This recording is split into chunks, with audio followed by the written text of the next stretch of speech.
Tank Podcast, the show where we are here. It's me, Chris. It's him, Derek. It's him, Sweeney. Listen, we gotta jump right into it. But before we jump right into it, I do want to say, merch, snarktank.shop. Check it out. If you're a patron, if you're $5 and up patron, you have the password already. If you're not, jump on over to patreon.com/snarktank. Get that shit in. There's some shirts that are gonna go away, so hurry the fuck up. Bitch. Kendrick Drake.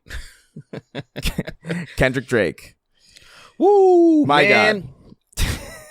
God. I feel like the crescendo has been reached and it is officially over.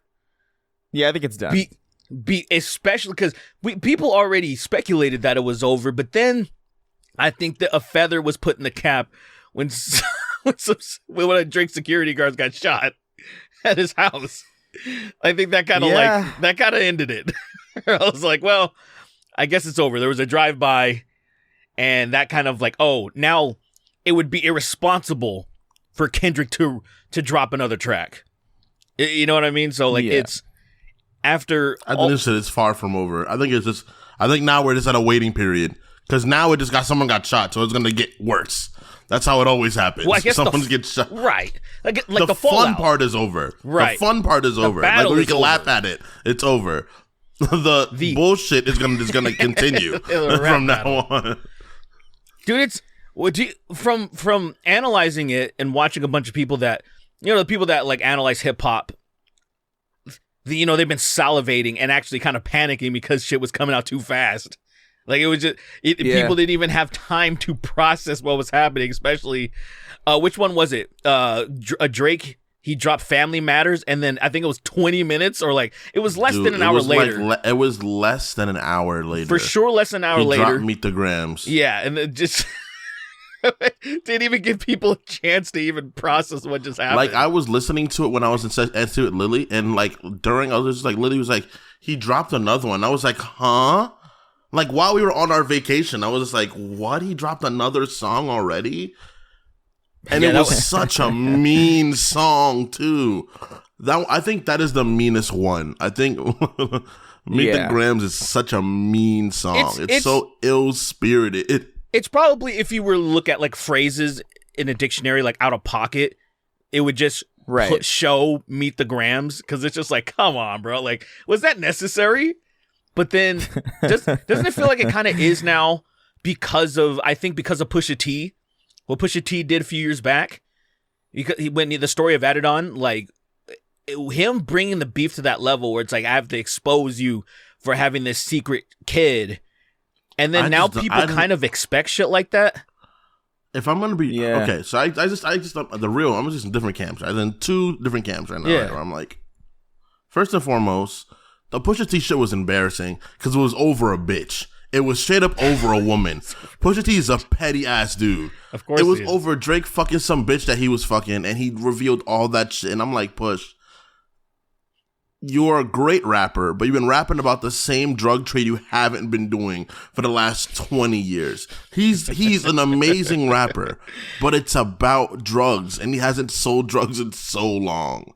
And I'm like, Push, you're good at this, but also you are being a huge dick, right? Being a huge dickhead right now.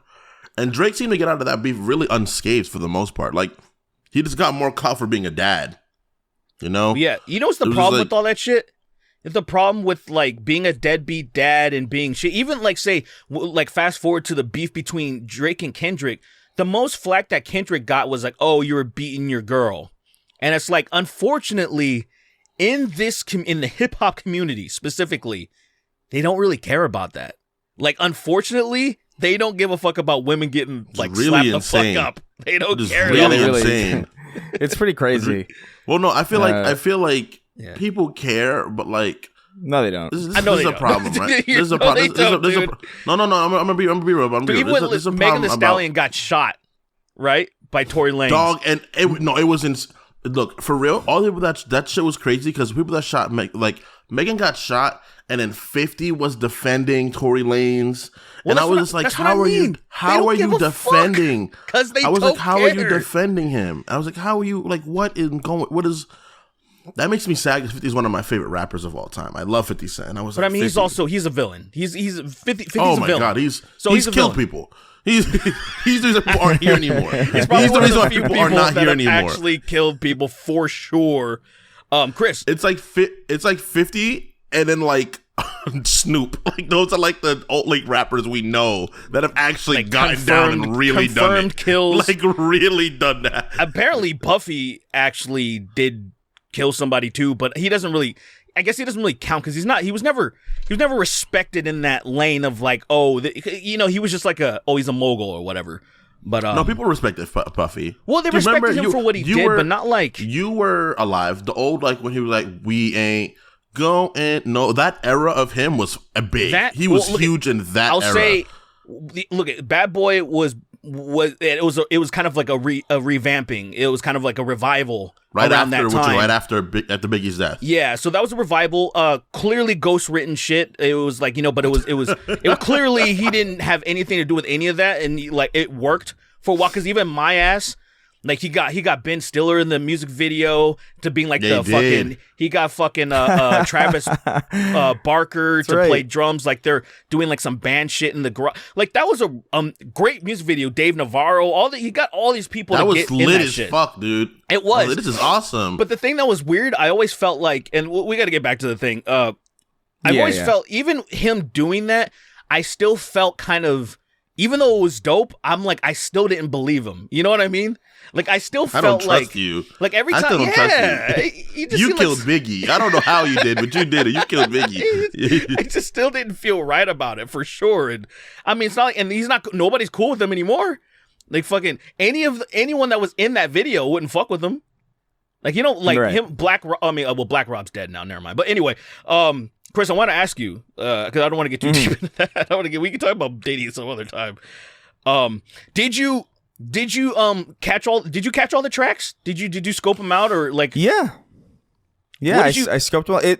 What's fascinating about this, and I did want to talk about this specifically because like this is probably like one of the biggest, like as far as like rap goes, this is probably like the highest amount of splash damage I've ever seen from any given beef like this. You know what I mean? Like when I was growing up, I remember hearing like loosely about certain things, but I didn't give a shit, and nobody else gave a shit either. Like my parents didn't give a shit, my aunts didn't give a shit, my cousins only kind of gave a shit. This is like you've got like 45-year-old white women school teachers who know about it. You know what I mean? And actually like care. And like it's making it's in the news, you know? Did you see that news report where that guy called what is it? He was like, and gunshots have been fired at the rapper Drake's house. No. So just some fucking some 60-year-old fucking news anchor. It was obviously a Freudian. It was obviously like a slip. It was obviously like he didn't mean to like call him a rapist, but like, dude, like that's. No, I think that's what he thought of him as, but he was like, "Oh man, I said the wrong word. I wasn't going to say that." Right, one. that's what I'm saying. Like, it and probably it's Freudian. Yeah. It's like that mailman with the N-word. He was that shit was crazy. Yeah, but felt so bad. Yeah, can you go? But my feed on TikTok, even before I was even looking into it, was all this. Like every scroll was somebody of like I saw some guy in fucking Korea speaking Korean talking about this shit. And I'm just like, this is crazy how big this is. And I'm pretty sure one of those tracks, I don't know if it's Meet the Grams. I don't think it's Meet the Grams. I think it's Not Like Us. Like beat Drake's record or something for like the most streamed single. Most streamed song in one day. So Euphoria was like shot up to number 1, but then Not Like Us, when it came out, it was kind of almost like it was like phenomenal. Like not using that term loosely in a way that it was an earworm to the point where after I was done listening to it, it was stuck in my head. And especially the wordplay was so good. It's like I still focusing on the fucking the A minor is trying to strike a chord, like A A minor, and I'm just like, oh my god, this is, and you can't. That's not good wordplay, but it's fucking great at that moment. It's really, like, it's not amazing. It's not amazing. Well, it but is it's like, because goddamn, that worked really because well. of the context. How is it not good?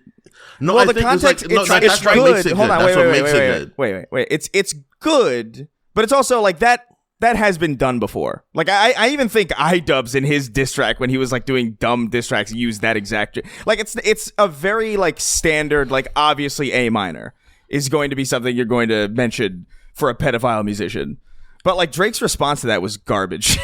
It wasn't so transcendent wordplay. It wasn't transcendent wordplay, but it's acceptable. wordplay that works so well, especially with the goofy ass beat that comes on right afterwards. Well, and you're like, I think damn. a lot of it, and the delivery. I was about to say. I think a lot of it is in delivery because Drake sounds bored in every single one of these tracks. Generally, specifically the one that he posted after, like his second track, he sounds bored as shit, and he's like, the fact that he's literally said I'm too famous to be a pedophile is one of the most insane. Like in my mind, he's absolutely allegedly a pedophile. Like that is a crazy thing to say. That is an outrageous fucking thing to say as a defense of yourself. That's crazy. So here's the thing. I know what he's trying to say, but it's still incorrect. What he's meaning that he's so famous that if he were a pedophile, that information absolutely should have been. They would have got him already. But that's what he's trying to say. The thing is, we've lived. We are currently living where there are these open secrets of these, these super ultra predators that have been in Hollywood and the music industry and whatnot for decades. Right now, we are focusing on Diddy. He is somebody who there have been rumors, but like nobody took it seriously. In the same vein as the things that Drake has done, it is hard for me to cope with him befriending Millie Bobby Brown as a minor and she said, oh, he gives me boy advice and all this shit. And I'm like, what? Like, I'm sorry. Like the only way that would ever be acceptable is like, say, stepbrother, stepsister, or just regular sister or cousin, related person, like a cousin, right? There's or some it's sort like, of what the fuck are you doing? But Drake went out of his way to befriend this young ass little girl and become close enough to talk about boys. Like what? I'm sorry. What? My mind can't connect anything that is not nefarious. That would lead that conversation will only lead to something nefarious, in my opinion. Even if it's innocence, there is lines as an adult you have to take to be safe. I can't cross this threshold. It's weird. That's simply like you cannot befriend a child like that. You just can't. You cannot do that. You can't. Crazy. That's not what you're supposed to do. Yeah, this is not. He very might likely not have done anything, right? It's possible. Maybe. Like that's fine. He just might be the that's stupidest fine. motherfucker ever. But That's totally possible. We've seen what happened to Michael Jackson. To this day, we don't exactly know what the fuck happened. Yeah, and you are the him of this generation. But you can't do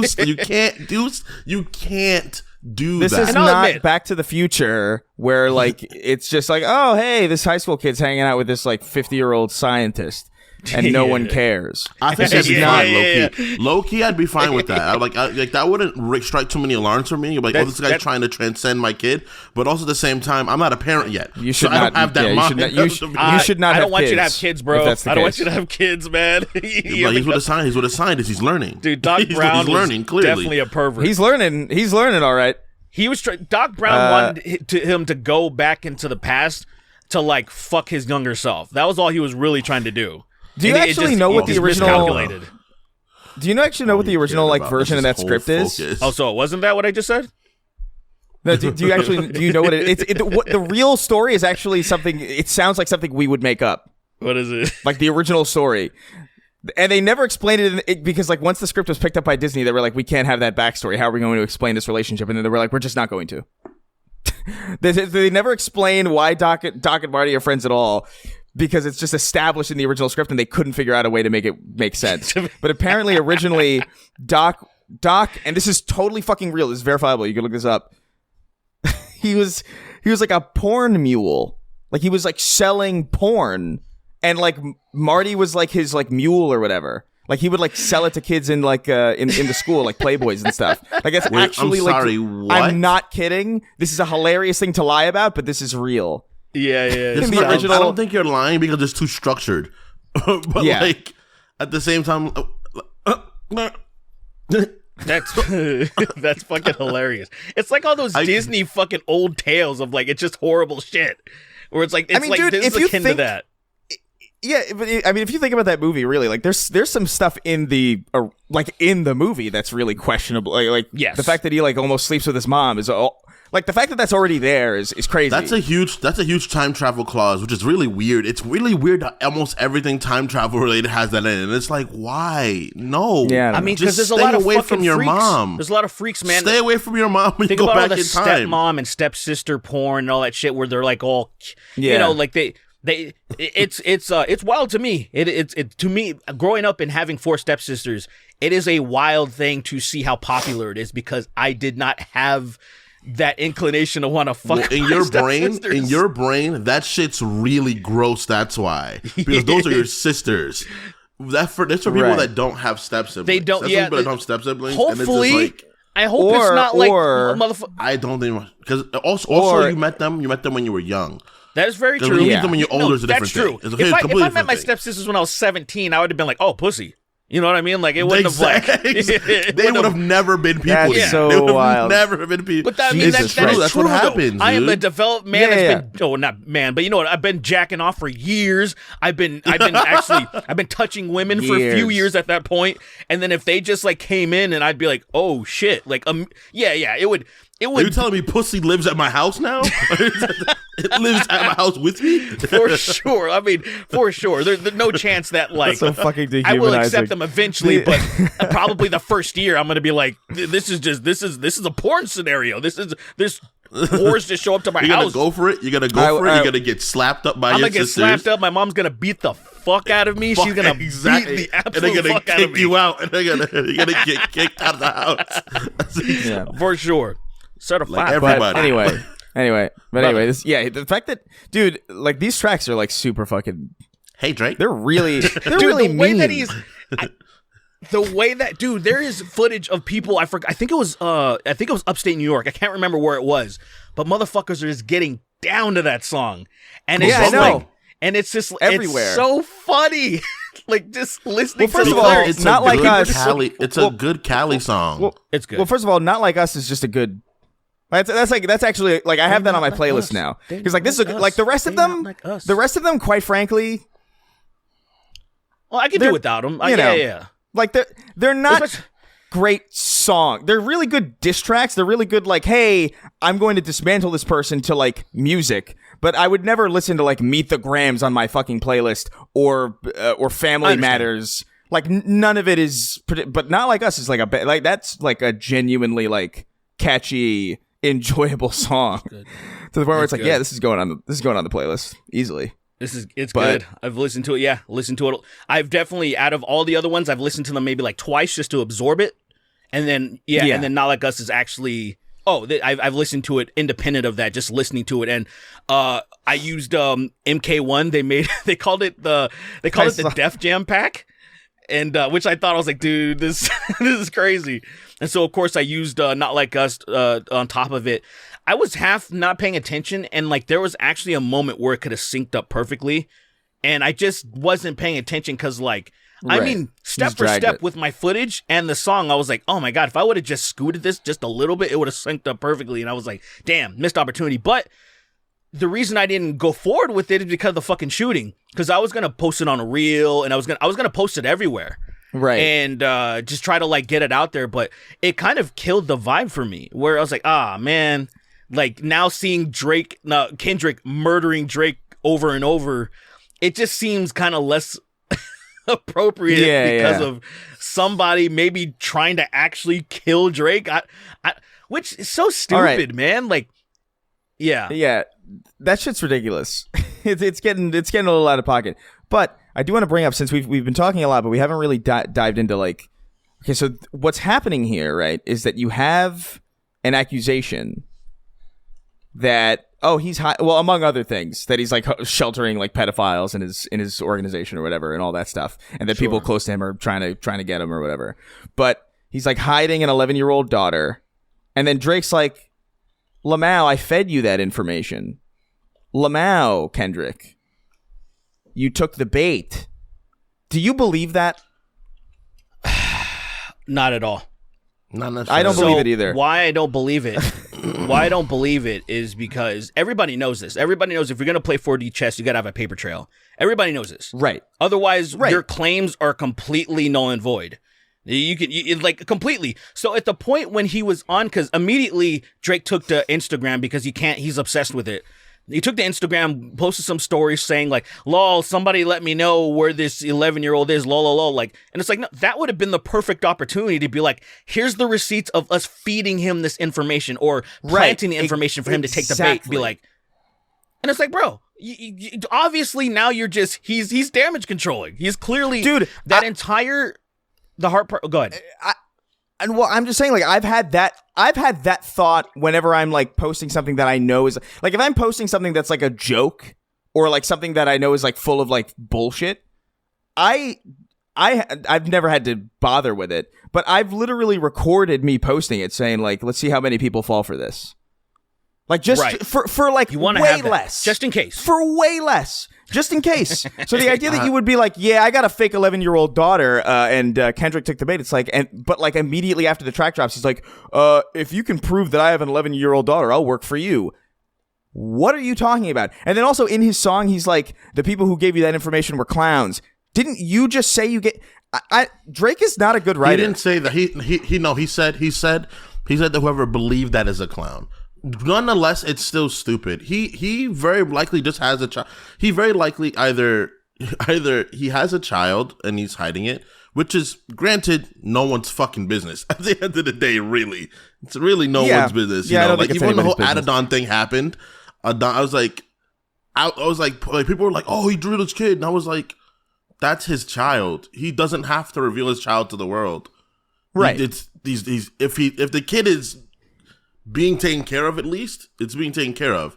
Clearly, Drake is not going to be able to not take care of that kid. He's probably not in their lives, but if it's Drake's kid, she's definitely getting money for him, you know? And not your choice, going to be there for your kid. Yeah, or be there for your kid, you know? Let's also... Yeah, go ahead. Yeah, you go ahead, you go. No, I was just going to say that you're right that it's nobody's business, but at the same time, it's everyone's business because these people choose to be in the spotlight, and they know... You know, I disagree. I agree and disagree. I mean, I don't know how you could. It's like you chose the spotlight. Obviously, there's a lot of things about Drake, most things that is technically no one's business, but they choose to share their business with everybody, especially in their music. There's a lot of stuff that I know about Drake that technically I should not know, or people in general. But they choose. Most so artists, it's like they have personal stuff in their music. You've invited people, and so now people are invested in you.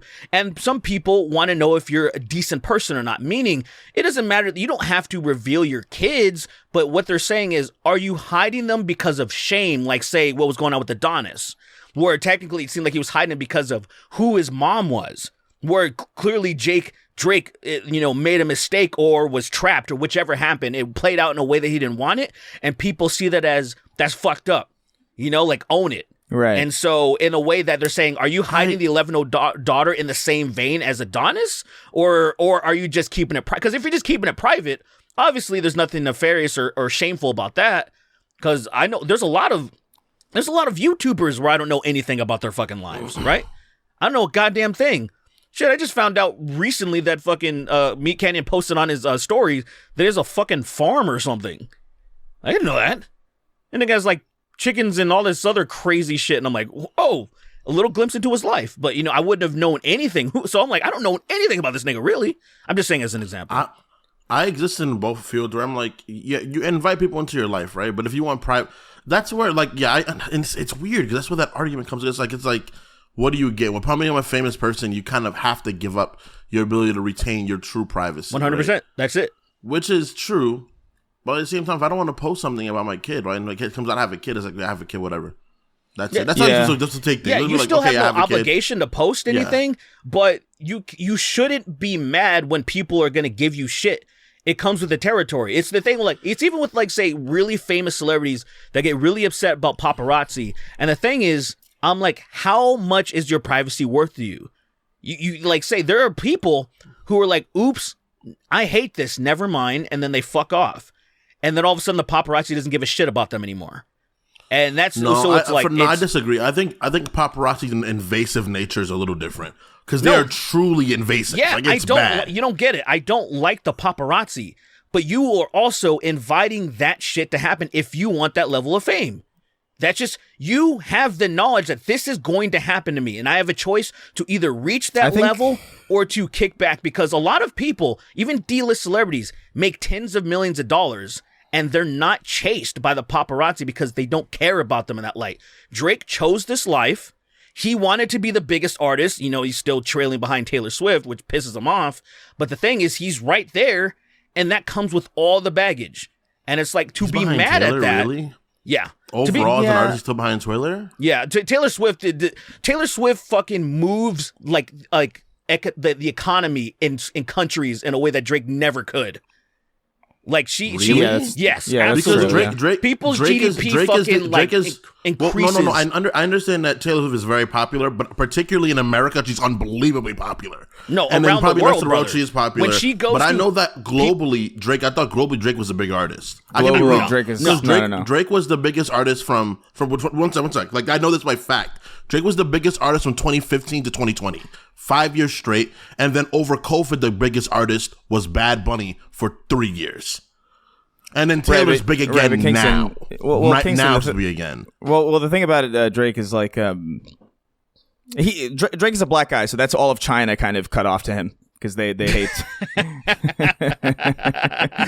So I mean, that's actually kind of true. So I think it makes sense but Taylor still, Swift would usurp that place. As for streams and sales and stuff like that, I know that Drake probably is the biggest since Michael. I think he's the biggest since Michael. Probably, and I think maybe if you're thinking overall, Taylor is just. If you're thinking overall over an entire, like, say, if you were to take a graph and put all instead of like current or anything like that, then you're probably right.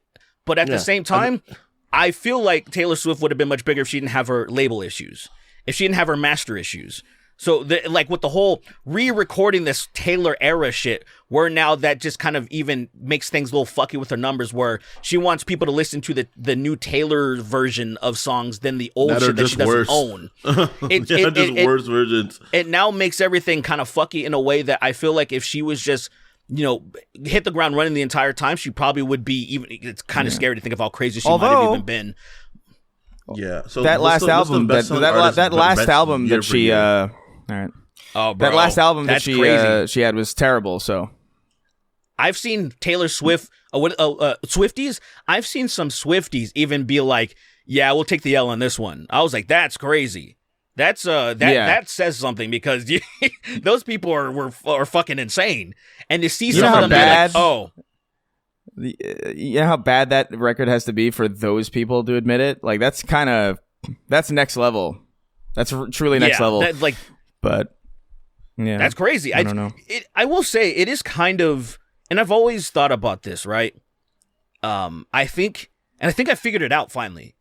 I was always wondering when there would be these artists that have these amazing hits and they have amazing records and stuff, and then somehow they're not even able to replicate somewhere even close to it. And I always thought, what is that? What is that exactly? Because it even happens in like the metal community where they always like seem as independent and everything, and they're writing all of their own shit. And then my theory is, I think what it is actually them not writing everything, and not having access to the same material or the people that they were working with before. And I think this happens on the metal, because when I'm starting to think about things locally and people that I even know personally, when I like say there's a record that came out with this one band just like in 2019, great record. Oh, sorry, 2021, great record. And they just dropped one last year, and the record is super fucking mid. But the lead singer, they have two different lead singers, and it kind of let me know that I'm like, oh, I think the lead singer wrote most of the music. And he wrote bangers, and in a way that like, oh, interesting. And I think the same thing when I think of like a Taylor Swift, probably not having access to the same people that she was working with just really degrades the music so much, but it's not really, I guess it's more common to think about it when it comes to pop, because they usually buy songs anyway. It's usually people selling records. Songwriters. So, but then I start, songwriters, right? They get stuff and they employ people. And then I started thinking about it on a lower level. Like, even people I know, like, that I grew up with, some guy that wrote some amazing stuff doesn't have access to this one guy anymore, and the songs have suffered because of it. And I'm like, damn. So really, kind of people are, almost everybody to a certain extent is kind of borrowing or purchasing other stuff. And you can see why the stuff declined so much. Because I feel like there's no... there shouldn't be an excuse for Taylor Swift, is what I'm trying to say. When you have that many resources and you're that big, you should be able to put out something that is up there with your classics, because you have such a huge team to vet everything. And to fucking be like, no. Yeah, I don't know. Taylor Swift is not... I'm in the middle with that. Because it depends, man. Because you're an artist, you know. You gotta still have the feeling to create things that are still that great, you know. And eventually, you may lose drive to be able to create those kind of things again. So it just depends on where you're at and what you're doing to create your album. I agree. It just depends, you know. I agree. Because I feel like she just thinks she's the greatest artist ever now. She can just put out anything. This is gonna literally, that's what it is. Because her fans just eat anything she puts out. So right. You're absolutely true. Because that's Drake. You're right. I do want to bring back up. I do want to get back to the Kendrick stuff, because there is one more thing. Jizzy. That I think has been so weird to see, and maybe I'm misreading, even though I've went back to the song since, and I don't think I'm wrong. Where Drake is like, "Oh, LOL, you got molested," on Mother Eye. No, that's not. So in Mother Eye, but that's not what Mother Eye is about. It's not. You're right. I was wrong about it. I thought he said he got molested. It was his mother who got molested. And what happened is that it made the it's why him and Keem didn't talk for like 13, 14 years. But because his mother got molested, his mother didn't say anything, and that person was around for years in their family still. So that's why he was talking about, like, you're the one that was talking mother. That's the one you talk about molestation, right? Because I can read the lyrics. No. Verbatim. He said Drake literally said that's the track where you said you got molested, which is just not. Now he used the true. He used the pronoun you. He said Drake you clearly. I think clearly he didn't, because if he just listened to, he probably never listened to Mother Eye. Just to be honest, and probably not. Especially egomaniacs like that. Probably won't even actually like, he probably gets cliff notes, and I imagine when he wrote this song, or when he had it written for him, however I have a feeling he wrote most of these disses, because they just weren't. If you're gonna go at Kendrick, bro, like, God, you gotta do better than that. Like, this is fucking sad. And yeah, you're right about that. Like, he what a huge misfire, that just demonstrably incorrect. And can I be honest? I just don't. I haven't respected Drake as a rapper for a very long time. I liked him when he was like just post Degrassi, because I believed him, and he was just talking about like cute shit because that's who he is. And ever since he like kind of tried to, you know, because nobody accused of him being a culture vulture fucking a decade ago, but now all of a sudden, like, he says nigga every other fucking sentence. I don't think that's a culture vulture thing. I don't.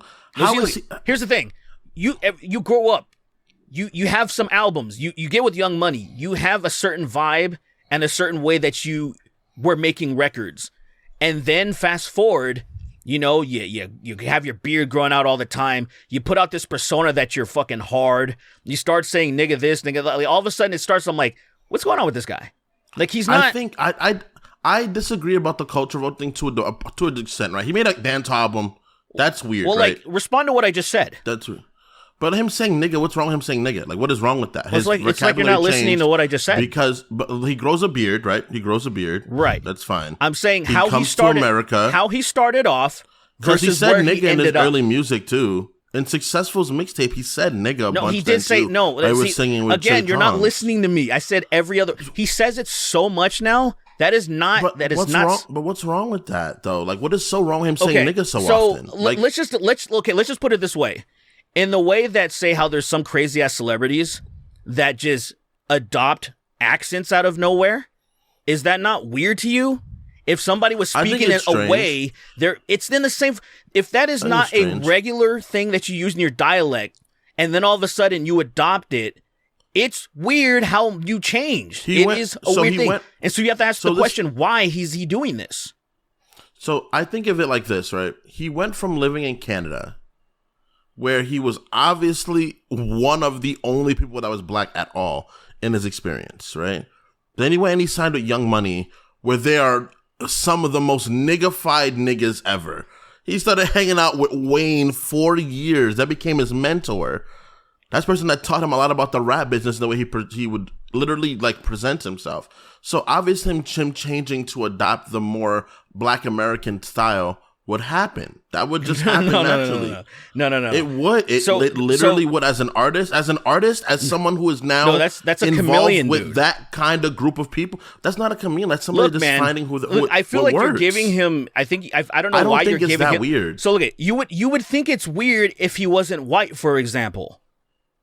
Like what I mean, if he was sorry, so what I meant is if he was white. I misspoke.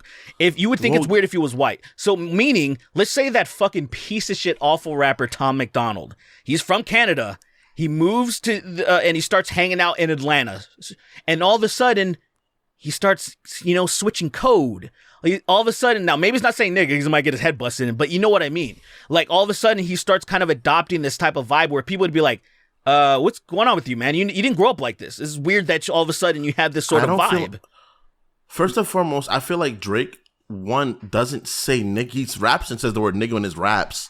Like every other person does. Just like Abel does. And Abel's a fucking singer from Canada as well, too, Right. Like, but I'm not. Weekend. Depending on the situation, I might think that's a little weird, too. But I'm not talking about that's weird. People in Canada say nigga, dog. I've been there. I have family there. They say nigga. That's fine if they grew up saying it's hard to talk to you because you can't process what I'm saying.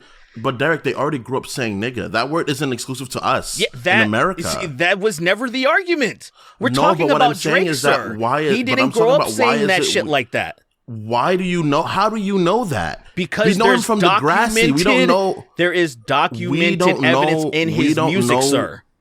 We don't know Drake. There's documented from when music. he was growing up as a kid. We saw him on Degrassi. In his music. The whole reason why even Drake brought that up in the first place is because it is obviously documented. He knows it too, and you're acting like it's some weird thing that like somebody just brought up out of nowhere. Where it's like, for me, the confusion comes from it's not a big deal that he says the word nigga. I personally don't give a fuck. I'm saying this is something that, like, let me give you another example. My friend from England, he moved here as an adult.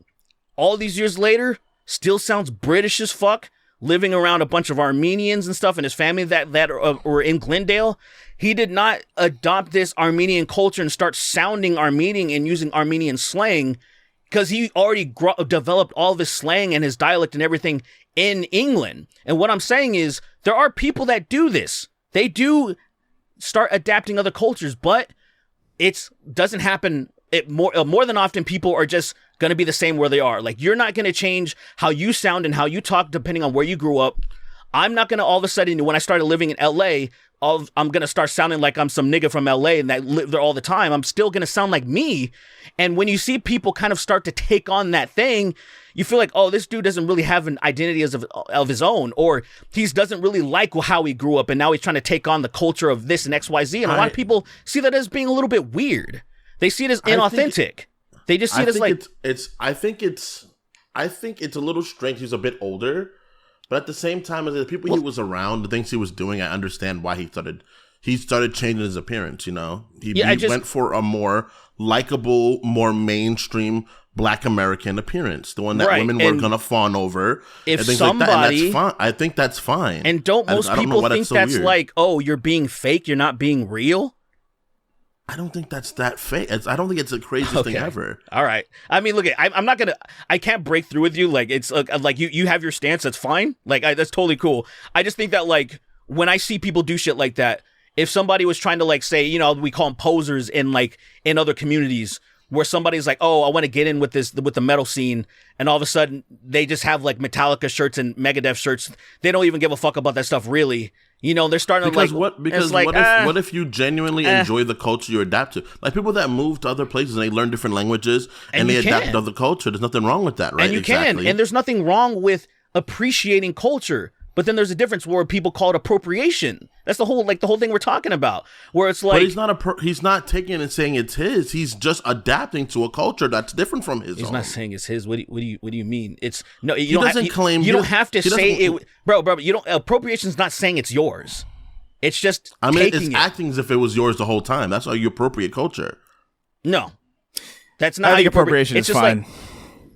Like appropriate. Look, I think everybody should appropriate. Look, I'm not arguing from like I have a fucking huge problem with this. I am observing that I think this guy is kind of fake, and like I don't really care about that. I don't care because I don't care about Drake on that level. I don't respect him on that level. I actually don't even like him as a rapper. I've barely. Back in the day, I thought some of his records were pretty good. Or I think they still are pretty good. As he's gotten older, I've always thought like, oh, I wish he was gonna. I wanted him to rescue '90s R&B because he had the power to do it. Because '90s R&B used to be some of the most popular music, and then it kind of died off. And him as an R&B and a singer, he's fucking incredible. I think he's so good.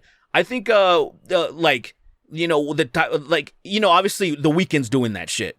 And I feel like they could have been hand in hand butt fucking each other and being that like R&B savior. And like, cause when I hear rap, when I hear Drake rap, I'm kind of like, eh. So even with him beefing with Kendrick, I'm like, well, this isn't going to work. No matter what's going to happen, Kendrick is the respected rapper, and nothing Drake says, no, seriously, nothing he says is going to literally. work. It would be literally like Kendrick has a Pulitzer Prize. Kendrick is the black rapper that raps about the black communities that white motherfuckers listen to. So like no matter what, you lose against that guy. They gave him a Pulitzer Prize. I was like, all right, cool. For the wrong album, but they still gave him one. They still gave him one.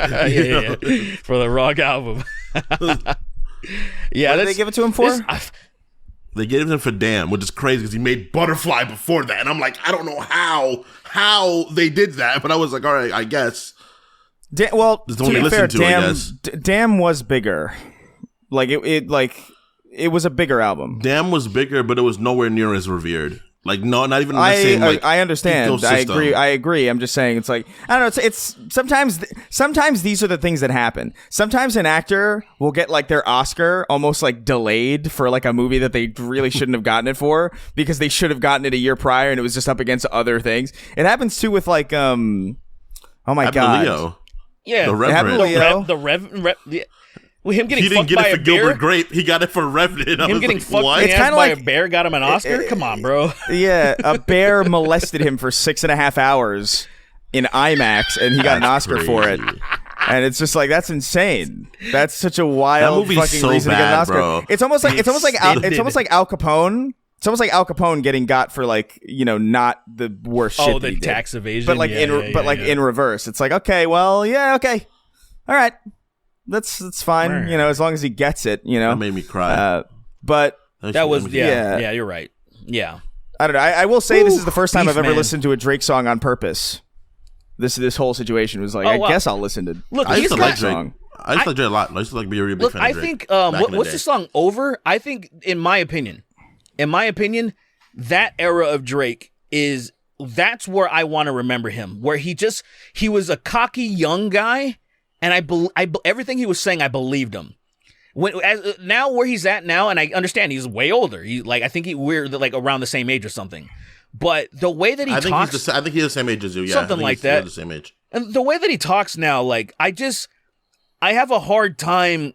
I don't believe almost anything he's saying, and not because the ghost writing accusations. I don't give a fuck about whatever. He's a pop rapper. He's pop. You have to cope with all of your favorite artists fucking doing the same goddamn thing. So that's why I've never really classified him as like authentic like hip hop artist because that's like the worst thing you can do. And so I'm just like whatever. This is what Drake does. Whatever. But I just don't feel and I like I said. You can disagree with me all you want because it's fine. Like if he works for you, that's great. I'm just thinking of it like, when I listen to some of his older hits and the older records, I really like him. I really like a lot of his older shit. I like a lot of his stuff from Thank Me Later.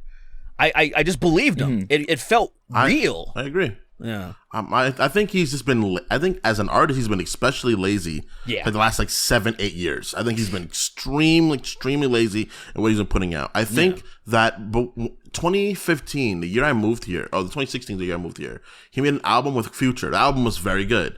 Before that, he made Views from the Six or Tales from the Six, another very good album. But after that, like 2016 on, he's been lazy. Because he had a trifecta. Whatever. He had like 3 albums right after another that were all amazing albums. And I was like, oh, dope. And then he's just never, for me, he's just never like, I would hear his stuff. I would hear his stuff on the radio, so I would be like, okay, yeah, okay, it's fine. But yeah, I like it when I even got into like first I thought Hotline Bling was the dumbest shit ever, but I kind of like it now. I think the album was so bad. Look, that was the start of his downfall. The album is bad. Of his albums. The album is bad. When he made Views, when I see this is what I mean. When I see Hotline Bling, though. and that's what I feel like. That's what Drake. I wanted him to just be a fucking dork. I wanted him to be a fucking dork because I just don't believe where he's at now. And do you feel like he's like a thugging, like a tough dude? Because I don't consider Drake a tough guy. I know you don't consider that. I know you don't consider that. He is presenting that way for sure. Like even really? I don't think he's succeeding at it, but like he's trying. Like even I see this where he's just because he's a motherfucker that like goes on Instagram and like posts like fucking selfies. That's what he had a heart in his head, you know. Exactly. So I'm like, is he trying? Like, how is he being tough? I think he's just being a clown. No, Kingston. No. I'm truly baffled that you don't understand this. But I think that's because of the fact that I know him from Degrassi. Dude, on these tracks, he's like, I'm gonna fucking load up a clip and shoot you or whatever. I'm like, yo, you just you can't say that when you are who you are. And you're so transparent. Yeah, I feel like he doesn't think. I almost feel like he thinks his Instagram story is private or something. And he's just no one's been able to break through to it. No one's been able to break through to him. It's like, Drake, everybody can see what you're posting, and he's like, nah, I don't believe you. Like, I don't get it. He's such a strange person. But whatever. He's definitely lost. He definitely lost. This beef is crazy because it's like. Yeah, I don't think there'll ever be anything like this. This is worse than like the Pac and Biggie beef. Like actually, like for the shit we displayed, it was generally worse. I don't know about that. It is like lyrically back and forth. It's way worse. It's lyrically, way worse. Lyrically, way worse. Yeah, lyrically, but I mean, the whole thing is that people are holograms, Kingston. I think. Oh yeah, because I think it got a little worse. Is that like the thing is that like Pac did, I guess what Drake is doing too is that they're playing thug. That's the biggest problem. People don't ever talk about this in the West Coast community. They loved their Pac. Pac played thug and died. That's exactly what did. Pac was a fucking art Pac student. Was a hippie. He was a hippie. He was a fucking revolutionary. He was a revolutionary. Poet writing fucking from New York pussy nigga. I love Jada Pinkett Smith. And then he went and played thug. And he got murdered because he was fucking with real killers. Yeah, it's not smart. I felt bad. When it's I one found of out those the whole story things, about man. it, I was like, oh, this is terrible. A lot of rappers obviously got lucky, and they didn't fly too close to the sun. But they knew damn well that a lot of them got close. Because there's a lot. Because some of my favorite records is like all West Coast, like, you know, gangster rap, and I know, and I remember being cognizant, like my mom asking me, like, she doesn't want me to end up like one of these, you know, she doesn't want me to end up like that. And I'm like, Mom, I know this is performative. She was trying to be like, she asked me this, I can't believe she did this, but she was like, I want you to fucking write to me. I want you to write me an essay at what this music means to you, what it represents. And I was like, oh, hell, I'm not writing I fucking hate school. I'm not going to write something outside of school. So I just told her what this means to me, just verbally saying, I know this is performative. Most of these dudes like it's like a fantasy and it's cool as shit and behind dope ass beats. I understand this. I don't fucking Exhibit is like look what he transitioned to. Like, look, he started doing Pit My Ride and shit because he wasn't about that life. Like, there was only a handful of people that just... No, he was about that life, and then he got scared off that life like most people because he's smart. He was like, I'm not doing this anymore. And then he went and did tracks with Within Temptation. Dude, that song he did with Within Temptation blew my fucking mind that I'm like, how did this even happen? Because, first of all... It is weird. Who asked him? That dude has been gone. He has been fucking in the abyss for years. He the put last out song like Exhibit made was like in 2004, bro. Dude, he put a couple records out after, Restless classic. Restless is a classic West Coast fucking timeless record. Came out like 2000 or something. And then everything after that was complete dog shit. So he's been dead. He's been dead to the music scene. And for some reason they were like, hey, you. They dug his grave up essentially. And like, hey, you want to be... I was like, why did you ask him? Now, to be fair, I still, as a young West Coast, baby, I love Exhibit. I was obsessed with Restless. Anyway, but yeah, that was anyone that hasn't heard that song, go listen to it. It's. I mean, I'll be honest, I like it, but it's also kind of just funny that I'm like, it's how weird. The fuck did you get this? I like it too, but it's weird. I like it too, but it's very weird. It's like a very weird. Like you listen to it, and you're like, this doesn't? It's almost like it doesn't feel allowed. It's almost like you're like a. It's almost like when you do you guys ever do this where like you as like a kid, as like maybe like a 7-year-old or like maybe 8, you just kind of like sat in the driver's seat of the car, like when no one was around, just to sit in it, to be like, oh man, I can drive this thing, just to pretend like you can drive. Like that's kind of what that song is like. That's kind of like what that song is like, where it's like this doesn't feel like this feels rebellious in the lamest way possible. Like I don't know, it's very strange. That is so fucking disrespectful. That's mean. It is mean. Great artist, I say it with love. I say it with love. As someone who's East Coast, I'm from the East Coast, and I really don't have much love for the West Coast. Like I think a lot of West Coast rappers are not great rappers, but they're great vibers. West Coast vibe is immaculate. That's the thing that I can never deny. That's all that matters. The vibe is immaculate. But like Exhibit, Snoop, Eazy-E, all of those guys, they get my respect every time. Wait, why does Eazy-E get your respect? Hold on. Eazy-E's a great rapper. Like as a bar spitter, he spits amazing bars. Wow, I actually okay. I mean, look at I actually. I heavily disagree, but you don't like Eazy-E? You don't like E? Eazy-E has bops, man. But to me, his biggest records, it is so obvious that Dre taught him how to rap. Like he did not know how to rap, especially, dude. Listen to his first. I'm not gonna disparage his name. I'm not gonna do it. Nigga, I don't. So granted, I don't know anything about his music that was prior to the to the creation of the group. He got. So that's why. I will say he got. There's some people that will get exponentially better quick. That they're like green to something, and then they'll pick up really fast. I will say he picked up relatively quick because he sounds like any. We want to respect the legends, but come on, like a lot of legends. When we think about like.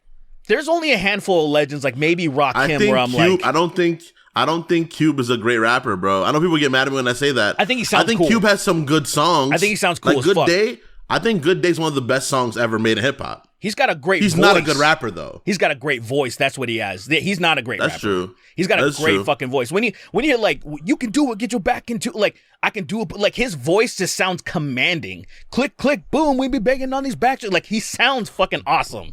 But yeah. There's no Wu-Tang Clan in Cali, because Wu-Tang Clan, everybody was a monster. Yeah. For Cali, you guys don't got a group where everybody's like a demon, The beat, like No Vaseline. People like, I'll be honest, I don't think No Vaseline is a good song. I don't think it's good. I don't think it's a good. When you compare, like, say, think about, like, say, a Nas diss or something. Think about, like, Ether or something. Okay. You know what I mean? Oh, Ether's insane. But that's what I mean. Like, do you think, Derek? The final question for today. Yeah. Do you think that Meet the Grams is as vile as Ether is. I really think it's up there. I really think it is up there with Ether. Like, about as good, maybe better. Dude, it's probably... let me put it this way. Meet the Grams is one of those records that I don't really want to listen to again because it makes me so uncomfortable. Yeah. It just makes me uncomfortable hearing it, dude. I'm envisioning. It is so mean-spirited. It is. That's what it's like. You're thinking one day Adonis, or maybe even now Adonis already fucking heard it. I mean, like, it's just one of those things where you're picturing these people listening and they're like, that is so fucking mean. That is so mean. It's dude. Also just it's so the delivery of it specifically that's like kind of like because it's like because he sounds like really cold in it, but also it's really, I don't know, man. There's something about it. I mean, this is all very gay. Like, it's just two guys writing poetry for each other. It's fucking massively gay, but. You know what it is? There's something about rap battles that are like, it's like wrestling almost, where it's like, this is like, well, it's a fight. There's like no, but what I'm saying is like I no, but I mean like there's a layer of homoeroticism here that is like extreme, very strange. It is a real tussle. Yeah. You know, like when people are fighting and they fall down, they're on top of each other, and it turns into like they're warming around each other. It's that. Yeah, they're warming around each other, and then their lips clear. Accidentally graze once. It's just fucking, and then it keeps happening. And like, why does this keep happening? Yeah, and then suddenly happening. Like, why does this keep happening? Yeah, and then suddenly your whole forearm is up up his ass. And it's so funny that you got here problem. Because I woke up this morning watching an old match between Mike Bisping and this Korean dude Kane, and like 2009, and I'm sitting on the toilet this morning trying to wake up, and I'm watching the first thing I see on my phone, and then fucking Bisping gets on top, you know, Kane's in guard, and I'm just like, God, this is like trying to justify, like somebody walks in the room at that very moment and trying to justify it, like someone who hasn't seen MMA, like, no, they're fucking passionately like making love. That's what it looks like. It looks like they're literally about to take. That was my experience.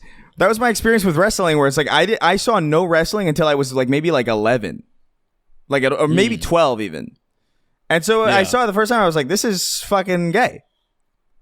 Well, I saw real wrestling. That's when I saw real wrestling. I was like the age when I saw like real, like actual wrestling, Greco-Roman, not like soap opera wrestling. And I was like, oh, this looks like when you're trying to pin somebody, you're trying to like take control of somebody and grab them by their midsection. Like, oh, this looks rather homosexual. I mean, I'll do it still. Like, I don't care. But it's fun. Like, it's fun. Like, it was never like. It was never like oh, it's gay, so it's bad. It's more like, it's gay, I'm not gay, so why would? Yeah, like how do you enjoy this? I don't really enjoy watching gay stuff. It's how I felt about it. I love the theatrics of it, bro. But yeah, like there is, like, just like back in the day, fighting with Vikings and all that shit. Like, it's some of the manliest, fucking craziest warriors are being gay and rhyming with each other. I'm like, dude, there's something about it that is, you have to embrace this for sure. side of you that is kind of there is flamboyant. That's why pro wrestling makes a little bit more sense to me, because there is like theatrics to it, where it's like, it's almost like a musical without music, or like theater, you know what I mean? Yeah. Where it's like, there's there's a flamboyancy here. And that's kind of what this is too. There's like, you know, they're cleverly rhyming about each other, and there's I don't know, it's I appreciate it, like as a sport almost. Yeah. But I'm not listening to fucking Meet the Grams probably ever again. It's a really, really, really, it's not catchy either. So it's it's very it's just a dissection of it is psychological warfare at its finest. It would in rap battle. Like it's like, you ever watch rap battles gone wrong, or however you want to call it. Dude, I love the ones where people say the N-word and get punched immediately. And I'm like, why did you say that? Every time. It's like frame one. Like, he says N, and then someone's already throwing a punch, bro. I already see the fist already in the You see the Falcon forming on his fist from Falcon punching him. And I'm like, how is he doing that? It is mega unfortunate, because it's like, if you grow up listening to rap music, let's say you're a white guy and you grow up listening to rap music, you're not, like, maybe like what 99% of songs have that word peppered throughout them to a degree that's almost fucking borderline hilarious. It's almost like that South Park episode where they count the amount of times they say shit, and it's just like, well, you have to learn about rap through this medium by which you can only imitate like a quarter of it. So it's like, there's undoubtedly you're going to run into a position where like, oh well, I'm freestyling, but like, fuck, I can't say that, even though that word rhymes with everything, and it's kind of like a massive cheat code. But I don't know how you. I just don't know how you really. I think I feel awkward. This, right? I think honestly, I genuinely think I didn't listen to a lot of rap growing up because I felt awkward listening to songs that I couldn't sing along to. Now I don't give a shit. I will absolutely say it. But the thing is this, right? If you listen to a lot of rap music, you are bound to have a lot of black homies, right? If you've got your black homies, your black homies are going to tell you. Probably not true. 100%. If you listen to a lot of rap music, if you're in America, you listen to a lot of rap music. If you listen to a lot of rap artists, Canada, slightly. If you listen to a lot of rap artists, what if you just listen to Macklemore? Well, that's not a lot of rap. That's not a lot of rap. That's just one. That's one rapper. Well, no. Wait, hold on. Wait. That's not a lot of rap music. Wait. No, that doesn't. That's not what we're talking about. If you listen to a lot of rap, it doesn't necessarily mean like you're listening to like every like rap track, right? Like if you listen, if I say like I listen to metal priority. All right, what are you gonna say? Like let's say I listen to a lot of rap music. Like I'm like what's banda music, right? There's a lot of banda music. Very likely, because I'm a lot of people that listen to that music. Usually, it's given to me by something else, you know. Right. But what I'm saying is like banda is like a lot of Mexicans. Right, but banda is not universally popular in the Western world in the same way that rap is. Well, that's true. But for hip hop, right? Hip hop is very popular all over the world for the most part. If you listen to a lot of the music and you're in America, usually you have at least a few black homies. You know, usually more often than not.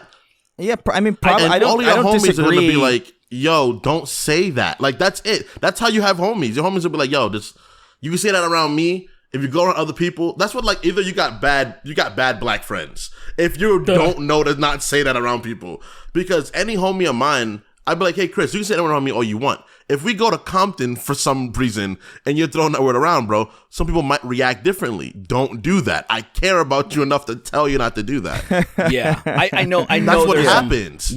I know there's some black Americans that they're not really they weren't exposed to black culture in a way that they don't really know themselves either.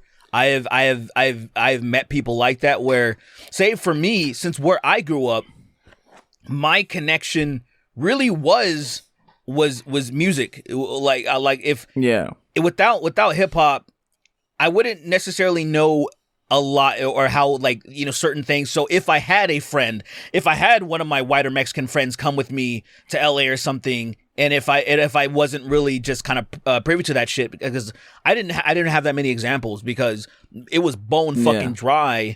It was just me and my boy Cameron until I went to public school, and then there was still only like 3 other black dudes. You know what I mean? There wasn't that many. But anyway, you are the only two black friends that I have that actually say it. Now that I think about it. Yeah, what's the funny thing is when I was younger, really don't. I say it only for jokes, really. I don't say it in regular conversation.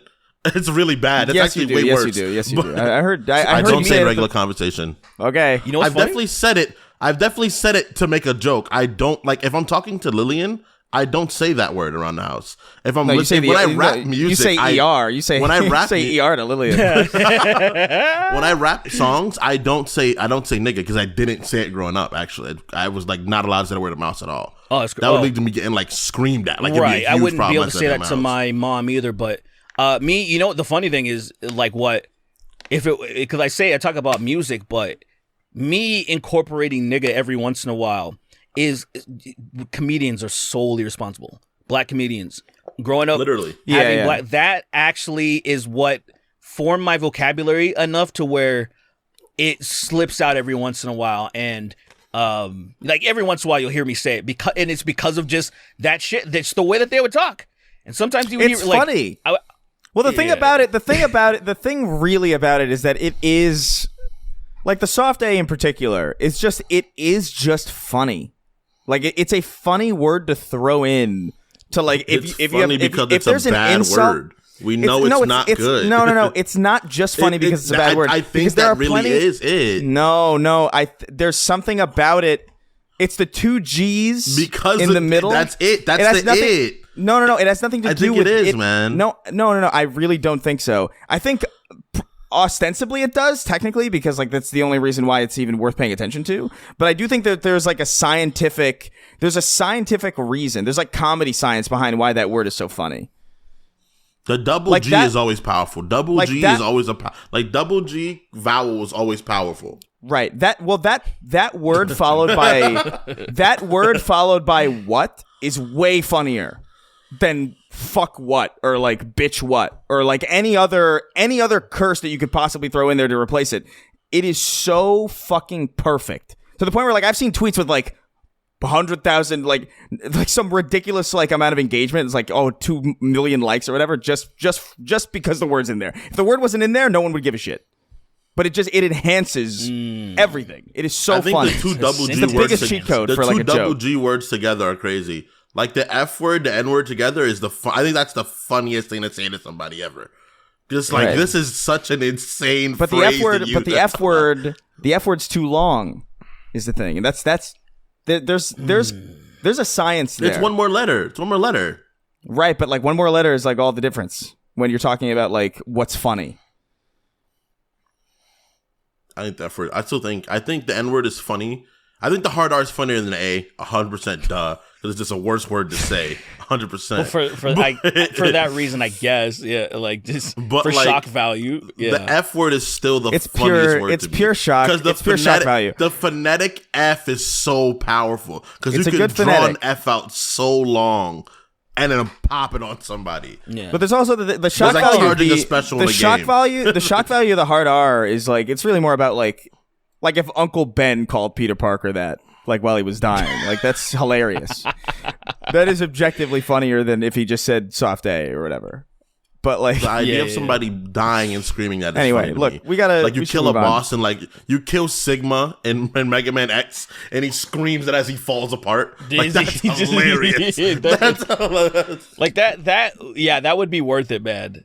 But like I do the F man, because there are I remember when I learned when the F word, and we'll move on after this, but the F word was so special to me, and I gotta say it because of this. I was the first time I watched the movie The Warriors, and there was the character Ajax, and they're in the subway, and I forgot what was said, but his response, he says, "What's the matter? You going faggot?" And I was like using it in that way. Like as like a verb, like are you going fag? And I was like, this word is amazing. It really, you could use it in so many different ways that I was unaware of. Like I think they were way more inventive back then. We're kind of nerfing shit as we went along. Because I've never heard it used in that way before. Like so it was it's special. It's a special word, man. Nigga. All right. People get their feelings hurt. All right, let's get on to some questions. We're using derogatory words to them. All right, let's get on to some questions. Wolf Haley. Remember, you can write in on patreon.com/snarktank at the $5 tier to get your questions read on the show if you got a good one. Wolf Haley wrote in. He says, "Hey Ed, and fuckhead. How can we expect the show to change once it's set up in person? Any physical assault or more or less be the same BS?" I think it's going to fundamentally transform personally, just because being in the same, being able to like, there's going to be, I have a lot of ideas that I want to keep as a surprise even for the guys. I haven't told them anything, but like there's definitely, we want to take advantage of the fact that we are going to be in the same physical space, and that will change things for sure. Yeah. What I would I'm gonna dump what I'm saying. I can't hold it. I can't hold it anymore. My plan is on the first episode back, I'm going to dump a bucket of acid onto Kingston's face, and then we're going to watch him slowly disfigure live on camera, and then me and Derek are going to laugh, and we're going to be howling like chimps. Yeah. Well, his face to the handsomest white man ever, the most handsome white man. I beautiful Squidward of you. Oh no! All you've done is increase my status. Oh, thanks a lot, Chris. That'd be crazy. I couldn't stand for that. I would have to get that. I don't remember if you were here when we talked about this. Maybe not. I don't think you were. It's when you were kidnapped, I think, and we're talking about sewing a little white girl's face on yours, replacing your face with a little white girl's. Do you recall? Does that sound familiar to you? Never that does heard sound that familiar. once. Okay, yeah. So that must have been why you were kidnapped. We were talking about that. That just getting a little like a 10-year-old white girl's face and then sewing it in place of yours. What was the whole thing? Like, I don't even remember what we said. That is the worst thing you can do to me. Yeah. No, no, it isn't. I don't remember it's at not all. a great. It's not a great thing that somebody can do to you for sure. But like, I feel like there are plenty of worse things that somebody could do to you. Yeah, I think that would be acceptable. Yeah, it'd be weird. That's on the you can live like that. lower echelon. After That's on the lower echelon. After of, like, you, the after worst you thing. guys do it, I'll do it. Kingston, is it worse or Like, better right after than? you guys are done doing it. Is it worse or better than knocking you out with like chloroform and then really forcing an armadillo up into your colon and then waiting for you to wake up? I think it's worse. Armadillo. Yeah, like a big shelled creature thrashing around in your lower intestine. It's not gonna be thrashed. It's gonna die. No, it's gonna start eating. It's gonna start eating, and then you're gonna have a problem. Yeah. I wanted to be specifically the show, armored armadillo from Mega Man X. If we can make that happen, right? Yeah, yeah. Isn't he like 6'6" or something? He's probably much larger than a regular armadillo. Imagine if he was smaller. Imagine that would be a lame fucking. What if that was the Mega Man X universe is actually like 4 times smaller than our world? Like in the future, everybody's shrinks. Well, Dude, I always thought that insane. Mega Man. I always thought that Mega Man was like 3'2" or something. Like he was like really short, like canonically. Well, it's stupid because that's He's just a because kid. of fucking Nintendo.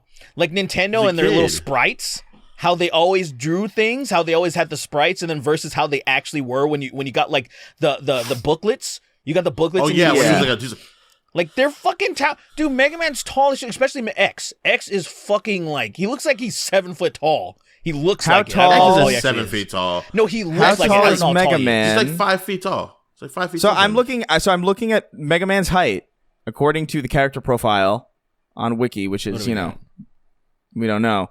Yeah. But his weight is 4. He's 4'4", He's a kid. and he's 230 Makes sense. pounds. He's like Ethan Ralph. That's crazy. He's a kid made of metal. It makes Yo, sense. Ethan Ralph as Mega Man would be perfect casting. Oh my god, my for like God. a live action film? Dude, Dr. live Light would be action Smash so Bros. fucking movie? pissed. He'd be so pissed. Like, what is this? What is this abomination? Colin What would did I do? Colin would cry, I think. Colin would kill himself, I think, if I he think heard Colin would about get that. physical. I think Colin would try to get physical. Colin might love Mega Try to, Man. like, physically stop it. Colin might love Mega Man more than I've loved anything. For sure. Like he loves Those are Mega great Man. games, man. Yeah, Those are I great don't- games. I like Mega Man Legends. Mega Man. See, here's my problem. It's not a problem. It's actually Mega Man X to me is so much better that like It is. I It is, enjoyed yeah. Mega Man Legends for what it was, and I just can't. Even when Mega Man 11 came out, I was just like, this is just not as good as X3, X2. Like it's just not as good. It's just not. And I'm like, and then they fucking made those gay ass 3D ones on PS2, X7, X8. It is so infuriating. At least Those X8 games is are a so teeny bit better. Those games are so fucking bad, bro. They're I played so X8 from beginning to end, and I was like, this game is piss. This game is piss. I loved it at the time. Oh, you did? That's when you get Axel. That's when you get Axel and shit. And I was like, I think this is so cool. And then I finished it, and I was like, I don't want this game anymore. Speaking of I don't want this so game much. immediately. I hate it. Speaking of piss, did you guys Yeah. see Dwayne The Rock Johnson got casted as Apocalypse, and there was like a tweet that announced it. That was like, "Hey, Dwayne The Rock Johnson is Apocalypse," Or they, like, and then it's a wanted photo him or of Dwayne something, The Rock right? Johnson. Yeah, or something like that. Yeah, but it's Dwayne The Rock Johnson next to a cup of piss. I saw that too. Did you make that? I didn't make that. No. I didn't make that at all. That's like a real thing that was just out on Twitter. How awesome! And I don't know what to make of that. I think it's brilliant. I think it's fucking brilliant, right? Because it just coincides with all the news. And did you know? So I found this out last second, where I already rendered the video, and I was kind of upset about that. And but for the audio listeners, they got an opener. They got a cold open of The Rock accidentally showing his piss bottle. In 2017, he was showing off his Project Rock shoes or whatever, and then there was a Vosh jar, because he used to be sponsored by Vosh, or I don't know if he still is, and it's just full of piss. And then he says, "That's real? Crazy. This is 100% real." And he says, embarrassingly, he's like, "I just realized that I accidentally showed you my jar of pee." He has a little laugh, and he goes, "Look, guys, I'm training really hard. I don't have time." Like it's not even a joke. It's not a bit at all. Like he didn't want to reshoot it, and he's like, "Fuck it, I'm gonna just be candid." And then he chose to post that, and people. Is there a glimpse of the jar where you could see, like, is it pulp? Is there pulp in it? Like, is he sick? is there pulp? It was like fucking apple cider piss vinegar have pulp color. in it? Well, his. Mine's mostly pulp. What? You didn't know, like, You're say peeing off the. You don't. You can't have pulp in your piss, right? You're exposing that you don't eat a lot of fruits. You know, like you eat some oranges and stuff like that. That you piss out. No, the pulp. I eat quite a bit of fruit, but like there's not pulp in my piss. So like if you eat I'm oranges, it. if you eat oranges, Yes, you piss out the oranges. pulp. If you eat apples, your piss kind of looks like applesauce. And Kingston, there's also the issue of if you're not pissing the pulp out, that's almost like gum, where it's like that stays in your digestive tract for a really, really long time. Like you're supposed to piss 7-8 it out. years. So I know you guys are dumb in saying this shit, but the idea that piss can be pulpy is crazy to me. It is you really pee upsetting. out damn near my marinara sauce. You piss it out damn near it's crazy. That's scary. I want to start eating a ton of beets so I can like frighten myself. So I eat like piss red or something. You piss out red. You piss bright red. Yeah, apparently you do. I want to do that. I want to pee the bed with Lily near me. So I wake up. So we both wake up, right? And there's piss all over the bed. I'm like, Lily, I'm sick. I'm really sick, Mom. And she's fucking screaming. She's like, oh my God, he's dying. I'm gonna lose the love of my life. And then I'm like, I'm kidding. I'm kidding. After that, she hits you a few times and then grabs a straw and she just starts working. That's fucking heinous. That's it. She waits for you to pass away though, so when you get to the other side, you have a positive memory of her. But once you're gone, she's like going to town on that. That's really fucking upsetting. She one thing I will say about that so thoroughly, the color is gone off the bed. The bed bone looks dry. clean. It's completely dry. Bone dry. She sucked the stain out of the fucking bed, bro. That's crazy. That's like that guy that we invented. So fucking mad, bro. That's like that guy that we invented who sucks the worms out of the concrete. he pours water all over the concrete so worms come out and then he sucks them. No. You don't understand. You don't understand. Oil on his face. No. That's not what it was. It was no water at all. No worms to be. He sucks flat concrete, and the worms come out.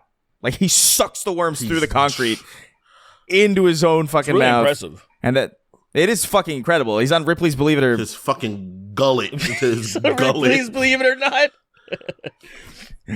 He's got a big crazy. oil fucking stain on his face. It's sucking all the oil off the fucking concrete. But when I saw that photo of Dwayne The Rock Johnson next to the cup of piss, and it said Dwayne The Rock Johnson wanted to play Apocalypse,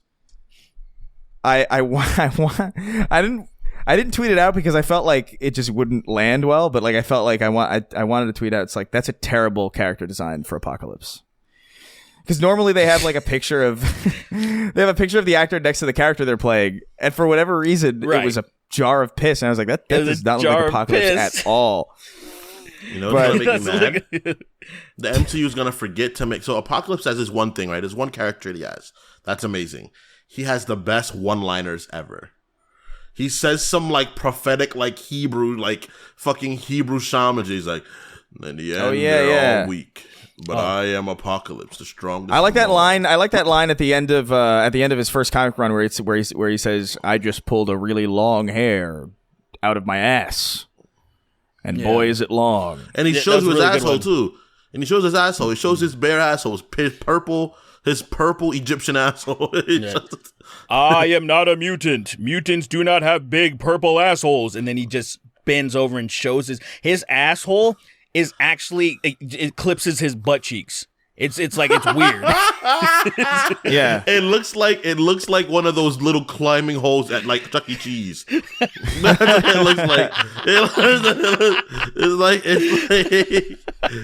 just looks. It's like looking at his asshole. You really wouldn't be able to. You'd be like, what is that? Cable's battling. He was like, what the fuck am I seeing? What is this? People in the middle of the fight just stopped. He's so confused. He's fucking. Like, he has stun damage. What's happening? You guys still watching? I just see. You guys still watching X-Men '97? Today's the finale, right? Is it only 9 episodes? It's not going to be 10? I will see, but I haven't watched it yet. It was episode 9. I watched the fuck out of it already. Dude, it's gonna be crazy, bro. It's time. It's go time. I tweeted this out. All I said was, and it's not a spoiler. That was I just fucking said, disgusting. That reaction. You're fucking. That was you. That was like a gooner, happiness. Man. That was gooner face. Dude, I've never been this fucking happy. That's when and the satisfied. new porn drops at your house. You're outside and you're like, "Oh my god, the new porn!" And you run home.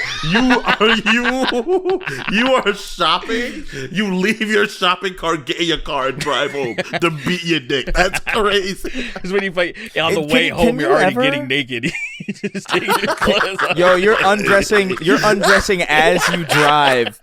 You're starting to feed it. You give it a little bit of tugs. You're tugging it, getting it all fucking nice and warmed up. Yeah. So the second you walk through your front door, you are max. You are as hard as you could possibly be. You know, it's so bad. You open the door with your dick. You undo the latch, and then your dick walks the door open, and you close it. You ever see, that's why you ever been driving or you ever been on the road and you see like one mysterious shoe on the road, like just some random shoe. I literally just saw that yesterday. That's what that is. That's what that is. It's like some guy's like, tossing his shoes out the window, flung the shoe straight out the window. That's crazy.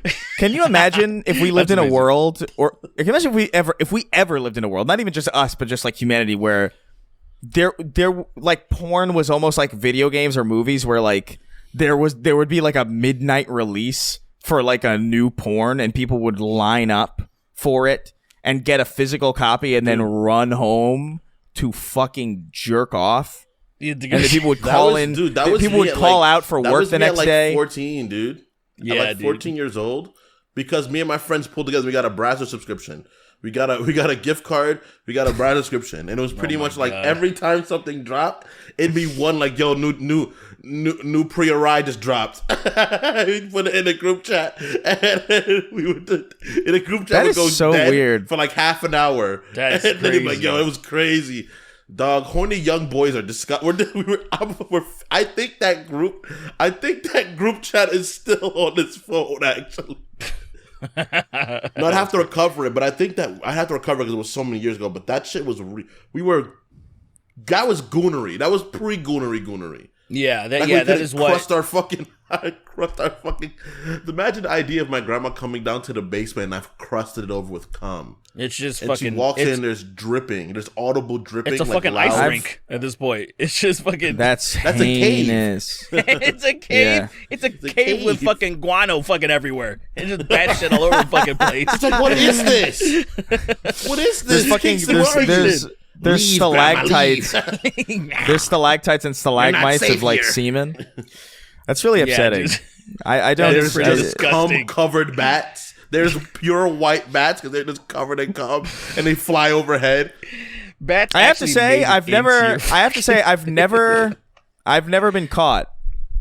I've never been caught once. What, not beating a off single or time. anything? Yeah. I almost I've never did. been caught. I almost Never been did. caught, whoever. I Never slipped my grandma up. though. I slipped up. I didn't lock the bathroom door one time when I was still living at home. You know, everybody still lived there. Stepsisters all still lived there. So one of them was just gonna like walk into the bathroom, you know, like, and me, I hope I closed it fast enough before, like, but there's a possibility that a glimpse of my rod might have been seen.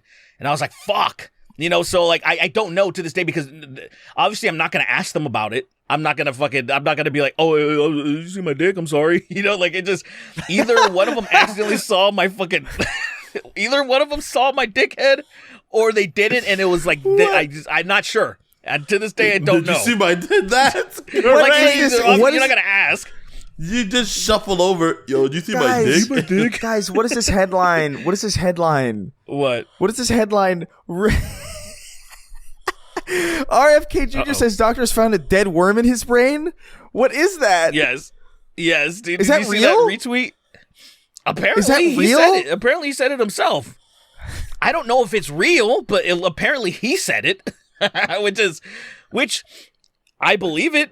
I believe that there's, and then somebody coupled it with that picture of Hubert Farnsworth from Futurama, the professor. Jesus Christ, Professor Farnsworth, like, and he has that brain slug, and like I think it died from like malnutrition because the one that starved to death that was on Fry, and I was like that's fucking excellent. I love that because that guy's a dumb motherfucker, and he would have worms in his brain. Good news, everyone. Good news, everyone. All right, Nyan Cat, I'm a fire in Malaysia. WTF, boom, pedo bear Damo wrote in. He says, Jesus when Christ, are the Snark Tank license? I know, right? All that shit is so old. Yeah. But he says, when are the Snark Tank licensed cum rags coming out? That'll be our second merch drop at snarktank.shop. We will sell you. I mean, theoretically, you could just use. Wow. I mean, if you really want to, we've got. You know, we have merch there already. You could just use that. if you want to be a fucking degenerate freak, come all over it. Make sure people know it's yours. Sure you really got to get that. Send a video to Sweeney. Yeah. Come all over it. Yeah. You want that thing to smell like a pool. By the time you're done with it. It smells like those trees from where we used to live. We had those weird trees. Oh, the cum tree, the jizz trees, bro. I hated those trees. I was like, they're all over North Orange County where I grew up, dude. They're all over the place. It's disgusting. Why do they smell like cum? Why do they smell like my cum in particular? My cum smells exactly like that. What fucking monster? Why do people plant these things? That's what I don't understand. They know it smells like cum and they're like, hey, let's do it. I don't know, man. Horny dudes. Bunch of horny dudes, horny women planning this shit. It's a problem. But yeah, I don't next merch shop for sure. Gay Green Day be like, definitely. Well, maybe I'm the F slur America. That's literally just the lyric. What's That's up so color and size gradient? As your only non-binary listener, you may not know it is part of our culture to have weird ass names. I'm very aware of that. My question is, what name would you choose for yourself or your kid if you didn't have to follow traditional naming conventions? Honestly, if I didn't have to follow traditional naming conventions, I don't know if I would make up a weird name. I think I would just probably choose a name that I thought was cool regardless. Like a girl, if I had a daughter, I'd be like, oh, you're, I don't know, Zach or something. You know what I mean? Like something like that, where it's like, it's not necessarily fucking a strange name, but it's just like, yeah, if nobody cares anymore, like people are just kind of, if everybody was just okay with that, people having like feminine and masculine names regardless of like who they are, it's probably like I feel like your opportunities widen quite a bit. You know what I mean? Yeah. Yeah, you just get the other gender's names pretty much. Right, yeah. I don't have anything wild, man. Just like there's a couple of middle names I've always thought like that's open season. I think even like if I choose to have kids, my kid's middle name's gonna be something stupid as fuck regardless. Like it's probably gonna be RoboCop or something. Or like Magneto, like something like that. It's for sure Young gonna be Sheldon. Like that, but yeah. Yeah, so my kid can get beaten up to where he kills himself. He gets beaten up fucking so much to where he just. Dude, there's been 7 seasons of that show, man. I don't get it. It's to the point now where he's just Sheldon. He's not young Sheldon anymore. Yeah. No, I don't He's get just Sheldon. I mentioned this right where the site where I watch stuff like shit that I'm not like interested in like streaming or whatever the fuck. It has young Sheldon on there. and it has a high rating. I think the rating's like is good. It's like acceptable. People it's like love 8 it. point something or whatever. I don't in this website, it's trusted. They rate things pretty accurately, and I don't understand young Sheldon's rate. I feel like yeah. they're all in on it. They're all in on the joke, and I missed it. I didn't get the email or something. You know, to be like, hey, it let's does feel this the thing. success of that show does feel like you missed something in some way, where it's like I feel really out of the loop here. Why? Like, I'm not gonna watch the show for any. I don't like that kid. He looks like a Gerber baby still, and it's like kind of upsetting to me. But there's no shot that I'm ever watching Young Sheldon. I just but realistically, I think it's kind of a social experiment. That's the way that I truly feel. In the same vein, how I understand how we understand how propaganda works and how hype works. And did you guys see Top Gun Maverick that came out like a couple years ago? Mm-hmm. Yeah. If you look at the ratings for that movie and the way that people were talking about it, like it was like the second coming of Christ. And I watched it and I was like, oh, that was a fine movie. There was nothing extraordinary about that movie in any way, shape, or form. Like nothing. People loved it. But the way that people the way that I talk about, or everybody's been talking about X-Men 97, that's the way that some people were talking about Top Gun Maverick. And I do remember that. It is just a basic fucking movie. It is a fine summer action flick that I remember has no stakes in it. It's nothing. I remember people singing the praises of that movie, and I remember being like, I don't believe you. So I never saw it. I didn't believe it either. I was just like, it's plain. You know what it is? It's those are the people who get excited about lots and lots of jets and planes. That's the audience that is really into fucking Top Gun Maverick. It's like, hey, look at that. It's lots and lots of jets and planes. The movie with Tom Cruise. It's like, okay, cool. Have fun with your fucking infomercial movie, weirdo. Tom Cruise is in a jet. Yeah. Awesome. What is this? The 80s? What are you talking about? Faceless enemies. Like literally PG. And I mean PG, not PG-13, PG, like, sex romance scenes. Like, it was the safest fucking movie I have ever seen. And I mean that. That is no hyperbole. There was the faceless enemy, PG romance, the almost no stakes, no real stakes. It was the safest fucking thing I've ever seen. And people were like, this is amazing. And I'm like, you are caught in this weird phenomenon of hype that you don't understand that you're a part of. And in the same vein, there were people that were shitting on Bullet Train, and I'm like, you're fucking high.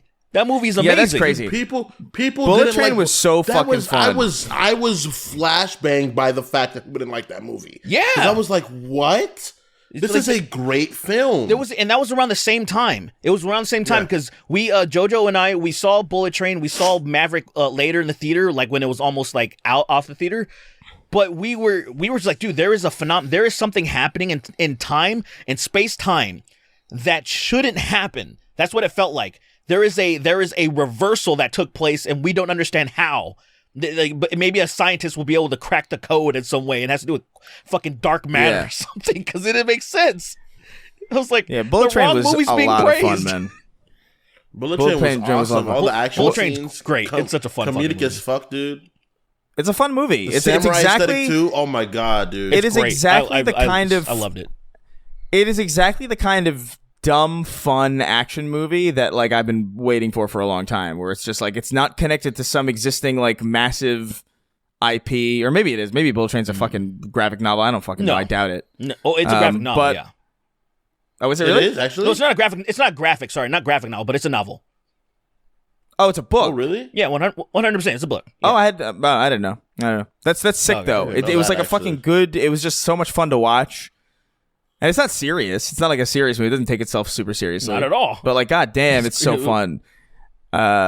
I don't know. Yeah, that was confusing to me. I haven't seen Top Gun Maverick. I'm probably never going to. I just don't. I didn't. It's a good movie. I only but watched. It's not like I crazy. only saw like the first 30 minutes of the first Top Gun before kind of like, all right.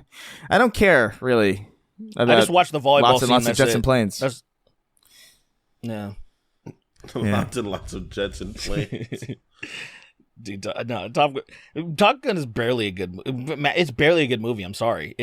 It is barely passable. It is a fine. It is. I would just say, I wouldn't even say, I say fine, but I would say good is because I'd say, no, fine is under good, right? Well, how would you classify it? If you said something's fine, you would say good is better, right? Yeah. Yeah, I would say so. That's how I feel. Top Gun Maverick is a fine film. Although fine, I think about. I feel like it all depends on the. There's well, mad, no, hold on. Fine. It's the intonation, because if you, I'll put it this way: if I say, if you're like, oh, how was that movie? And I'm like, oh, it was good.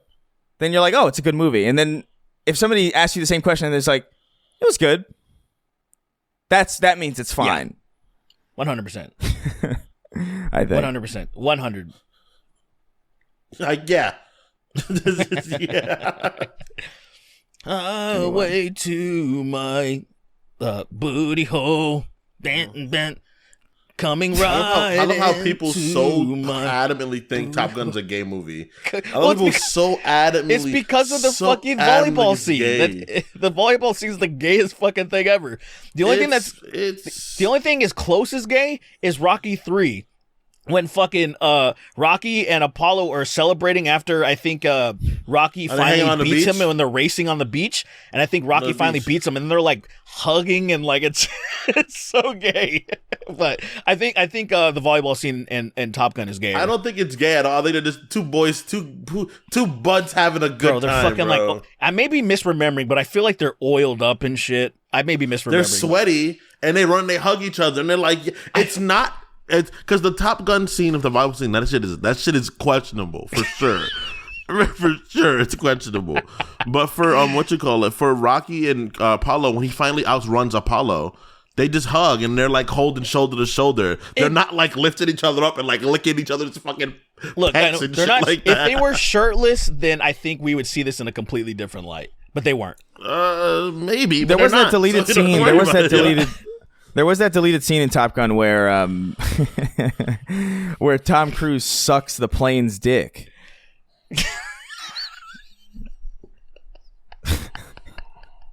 Which I thought was pretty wild. I can't believe they shot it like practically too. Like there was no acting going on. They used the real plane with the dick.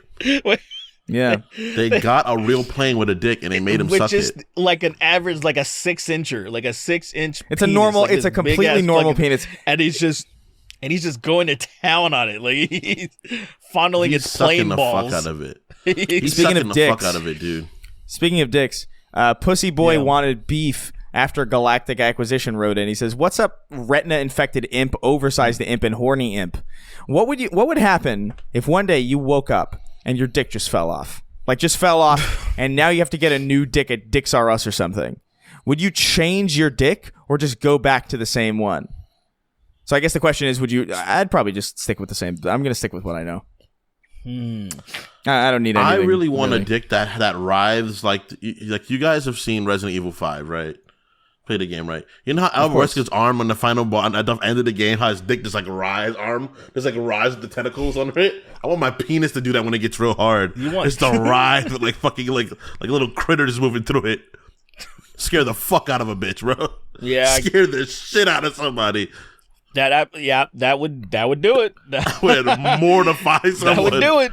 I'm like, why is it like it's ants around your dick? Because there is. And there's got to be there'll be an eye in your fucking your pee hole or something. Huge ass eye on the head, on the top of the head of my dick, if that makes any sense. Yeah. There's always the hip point. That's always the hip the weak point. Like it's always the eye. Mark, bro. That's so crazy. There was oh man. That's heinous. Yeah. No, I don't know. I feel like there's too much. There's too much real fast. See, the issue is I'm 30, and so like, I don't know. I have so much practice with this one, and I know what I'm doing with it. Like I understand it. Like, if I had to learn a new one, I feel like I could never really catch up to that level of like competency. And so it's just like, nah, I'm not going in. Even if I get a new car. Like, I've been thinking about that, like, where it's like, oh, do I just trade in my car for just, like, a new car? I'd probably just get the same car again, but, like, maybe, like, a year later or something, like a slightly newer model. I'm not going to trade in my Toyota Corolla for, like, a fucking, towards a fucking Ferrari or some shit, or, like, a Bugatti Veyron or some nonsense. It'd be like, oh, I just want like a more modern, like a slightly more modern version of the thing I already have because I understand. I know how to drive this. I know how to drive my Corolla fucking better than I know how to drive my Corolla probably better than most people know how to drive their cars. I'm actually really fucking confident about that. That's weird. I don't know why you'd be. That's a what? What does that mean? Because I know so many people who are like, oh well, I got a Nissan, and then like their Nissan fucking dies, and then they get like a fucking Ford Taurus, and like whether people want to admit it or not, these cars drive fucking mega differently. Like Nissans are terrible to drive. I cannot understand how people willingly buy Nissans. Terrible fucking car. Everything about them. I don't know. The way they handle, the way they feel, the way they drive, everything. But yeah, I don't know. I just think I've reached a proficiency with that specific car. I miss it. All right. Well, I think that's some bullshit. I think y'all you're not taking. You got to take advantage of being able to really Well, okay, technically, Kingston, you are upgrading your penis. Fine, fair enough. Monstrously, but it's still an upgrade. So all I want to do is make mine way longer, and I mean way longer because what I really want to achieve is I want to be able to lay in bed and still be able to piss in the toilet. So meaning I can just leave my dick in the toilet.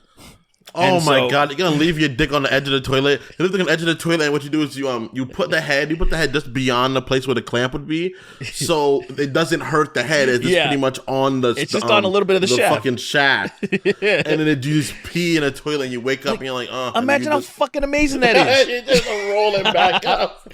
Imagine how amazing that would be not having to get up to piss. That's fucking incredible. Like I know there's degenerates that'll piss in bottles and wait, what?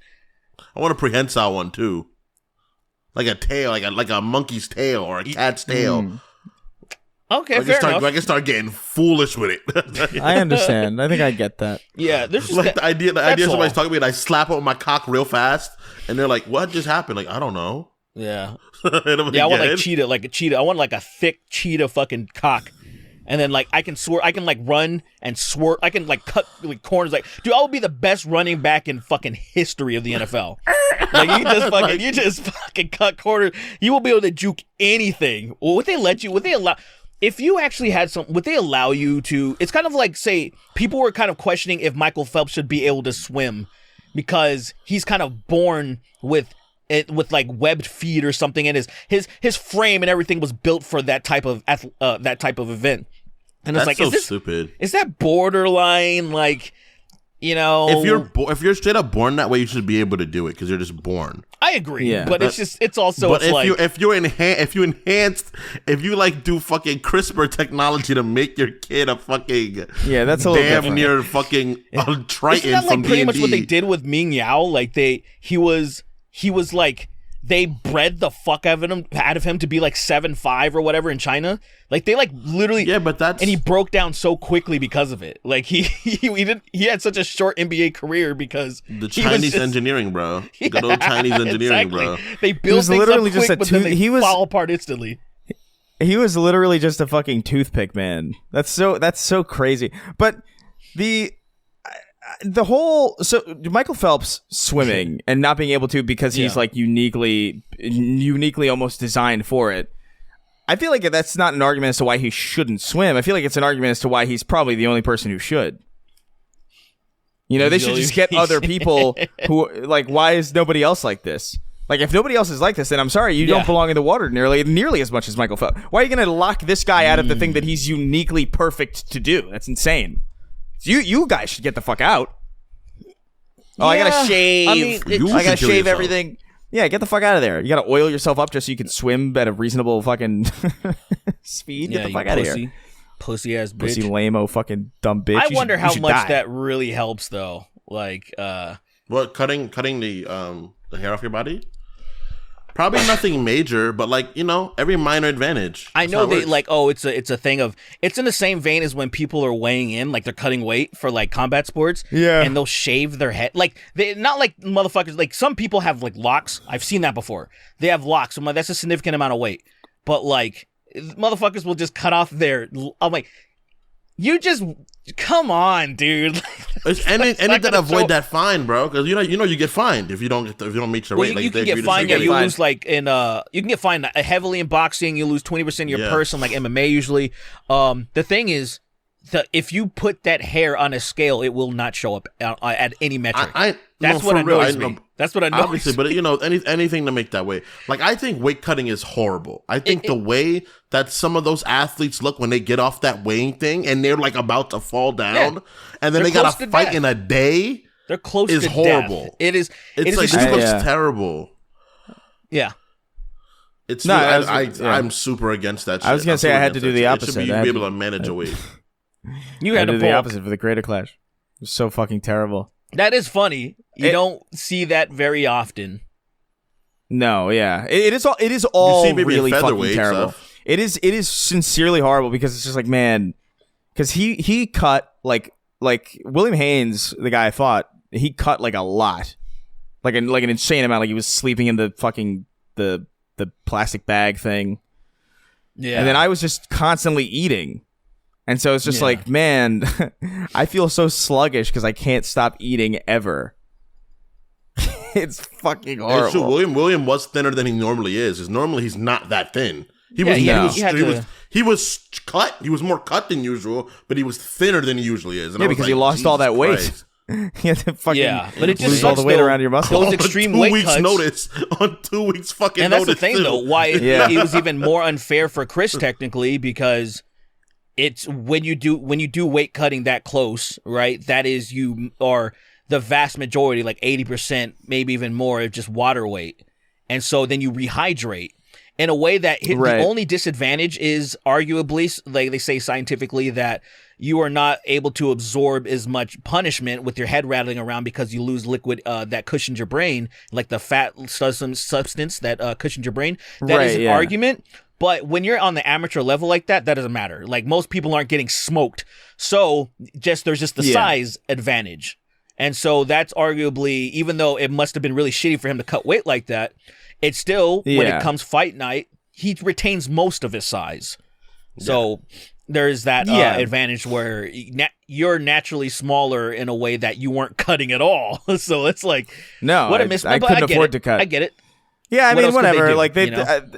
Their pictures like, oh, it's technically more even because they'll have to cut in like a really short amount of time. It's like, whatever. Like, I don't believe that. I don't believe you believe that. But like, whatever. I want to fight. I guess we'll just do it. I don't believe you believe that. You believe that. Just trying to tell you like whatever they need to say. Yeah, so your parents are lying to you about some bullshit, and you know they're lying. It felt so silly, like them trying to justify. It's like, oh, it's actually like more even than it seems. It's like, you don't have to do that. Like, I know that. It's not even. It's even slightly. Like, you think I'm stupid? Like, how stupid do you think I am? Like, what? Yeah. But anyway, last question, and then we'll get the fuck out of here. Cyphergraph wrote in. He says, "Howdy, smart feller and fart smellers. Been a listener for years and a patron for a few months. Thanks for the smiles." Thank you, Cyphergraph. What is the best and worst smells you've ever experienced? For me, the smell of rain is the best, and the worst is an overfilled outhouse in the middle of the woods with 100-degree summer. That sounds pretty bad. I don't remember the best smell I ever smelled, but I do remember the worst one. I remember the worst one I think Kingston might have even been there.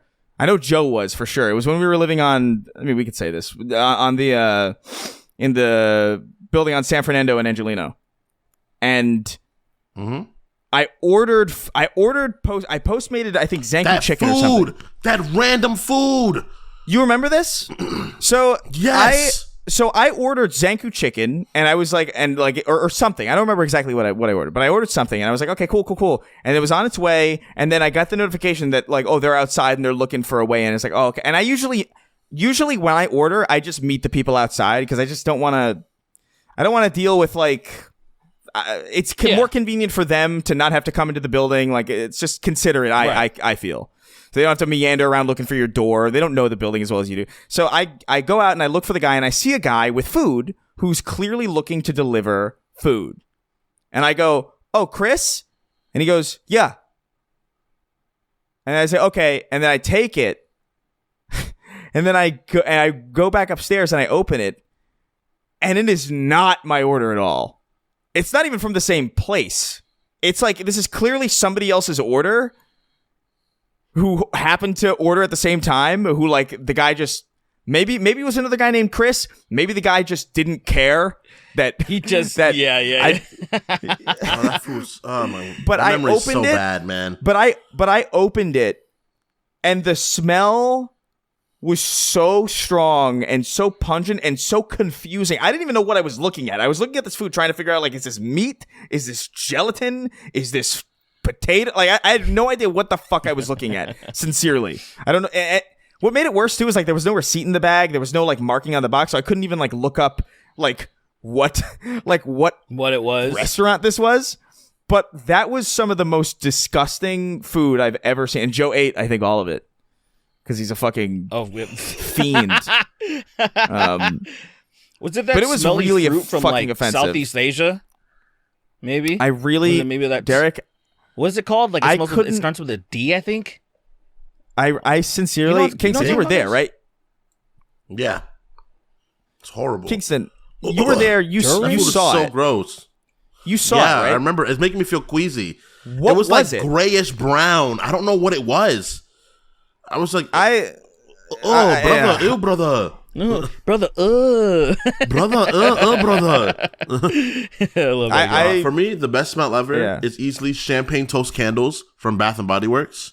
Fucking love those candles. Champagne toast candles. Fucking queer. The worst smell, nice. Obviously a dead body.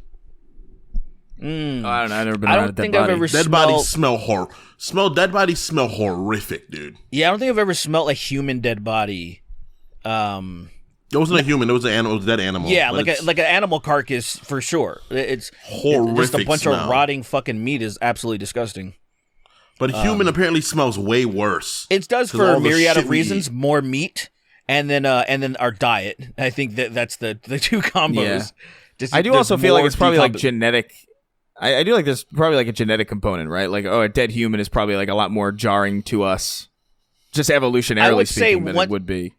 I would say once you identify that it was, I think that's psychologically. I think that's like kind of psychosomatic in a way that you would just smell a putrid smell, being like, oh, this is disgusting. Once you learn it's a dead body, it probably compounds. It's like way worse. You're like, oh my God, I'm smelling a fucking dead body.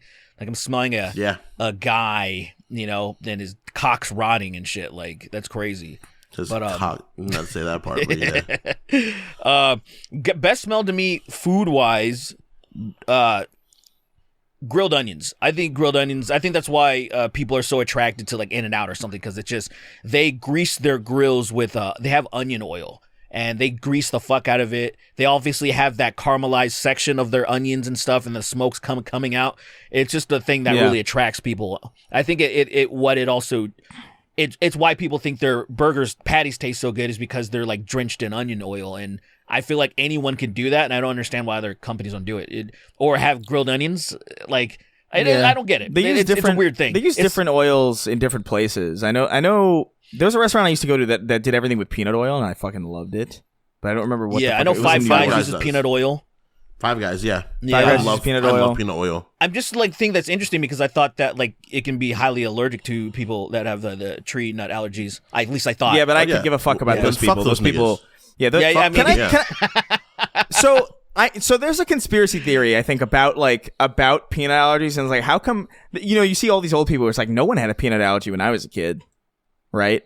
Like that's like an idea, right? And is that real, or is that like, did this allergy just pop up out of nowhere like in the last like 40 years, or did kids simply die immediately? in the 40s and 30s or whatever, they were just I guess it's a mutation. It's mutations, bro. So like what happened is that probably some people had it, then people went around, they started mixing blood, it ended up other places, it started showing up and not showing up, and then like we came to America where there's tons of peanuts and motherfuckers eating peanuts and dying left and right from it. And this is how things work, I guess. The way well, Chris, your question actually, it makes me curious. It's almost made me curious enough to look it up. Where I think I may look it up, because in the same vein as what people thought about autism or left-handed graphs or anything like that, where they're like, why is all this shit exploding out of nowhere? And it's a lot of times just lack of knowledge, lack of identifying something. And I'm wondering if it is that, or if it's the wives' tale, because I kind of believe this, where I feel like you can build up an immunity. It's like, say, the kid that eats the dirt versus the kid that's coddled and never experiences anything, a lot of times seems to have more allergic issues because they weren't exposed to allergens in a way that the other kids were growing up. And people would say, well, yeah, the kids that didn't have the bananas, the peanuts and all that shit growing up, that they just built up no immunity to this thing. I don't know if that's true, but I believed it. Because it sounds reasonable to me. I don't think that works for like major allergies. Like maybe like obviously kids that are outside playing around and stuff like that are gonna have it be more durable, more sturdy, used to being hurt more. Like think of it like this now, right? When I was younger, when I was playing physical sports, the things that would hurt me, would actually make me feel pain, were way worse than now. Like if I get hurt now, I feel the pain now because I'm not as durable as I was. I don't have like the same resilience I did when I was younger. But like if there's something that's gonna, like, you're not gonna be able to adapt to getting shot constantly. You're gonna die eventually. Same thing with like an allergy. Like if you have like a bad peanut allergy, you're not gonna have a chance to adapt to it. You're gonna try peanuts maybe the one time. Here's the thing. Here's why I disagree with this. I developed later in life, late 20s, a sensitivity to eggs, and I hate it. It ruined most of my diet because I ate eggs all the time, and it makes no sense to me. Like I feel cursed, even when I came up to Cali for Nikki and Jordan's thing. I've never seen you eat eggs, even when we have breakfast. That's true. I've never seen you eat eggs. Like they got the breakfast burritos. JoJo got the breakfast burrito. Jordan got, but I just can't. Yeah, and then like she offered me a bite, and I'm like, get the fuck. Like I want to slap her. I'm like, get the fuck out of here. The thing with that though. The thing with that though is that's just like you can't have eggs, right? You have a sense, and even some people who are allergic to certain things, right? They'll be like, okay, this is I'm allergic to this, I can't eat it. But peanut allergies is like, I can't even be around that because I'll die and seize up and explode. The ones that like extreme, yeah. Right. How does that last this long? Like, how does that? How do you get? How is it 2024 and a peanut will kill you? It's a trait. That's right. It's a trait that you have, right? Some sort of random mutation that was probably attached to something else that we don't know about. People got bred into it. We've kind of identified that the tree nut thing. We kind of identified that's what it is. What it is, and then instead of letting people that have it die out, we're protecting them. So it's just gonna keep passing on. Probably. But here's what I'm saying. Severe peanut allergies are so bad that if somebody breathes around you who's had peanuts recently, like they'll go into like a fucking shock, like it's fucking nuts. And to me, when I think is like, there's no chance that these people have survived this long with everybody around them being as considerate or this considerate. Peanuts are very, very fucking common, especially like if you're going to the gym and like protein shakes and stuff. Like it's a very common it is a very, very, very, very, very common ingredient in everything. There's no shot you're not in the same building as many, many peanut oriented things at any given point if you're like a social being. So to me, I'm like, are you really deathly allergic to peanut butter or peanuts?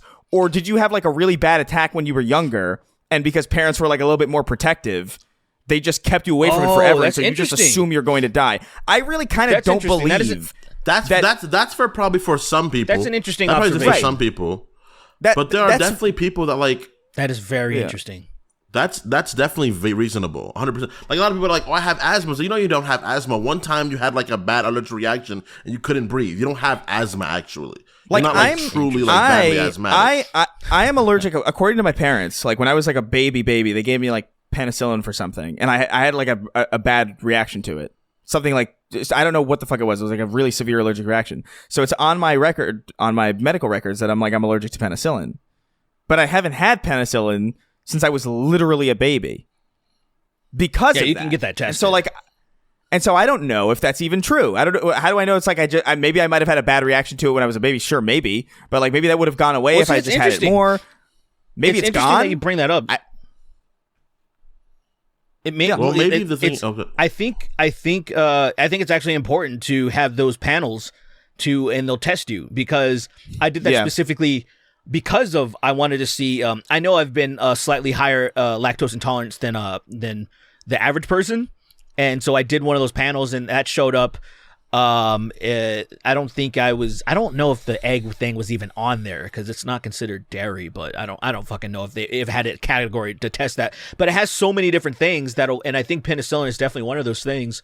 Do you actually know? But dude, you kind of blew my mind in a way that I was thinking about my mom, where she swears, and I don't believe her. I just don't. Where she swears that it is the most painful thing in the world to get a blood drawn, like to get like a needle, and what I think really is she probably had a bad experience when she was really young, and then I brought up the psychosomatic before, like having a psychosomatic episode where I think she has that because there's no, and you can't convince her, but like to me there's no fucking shot.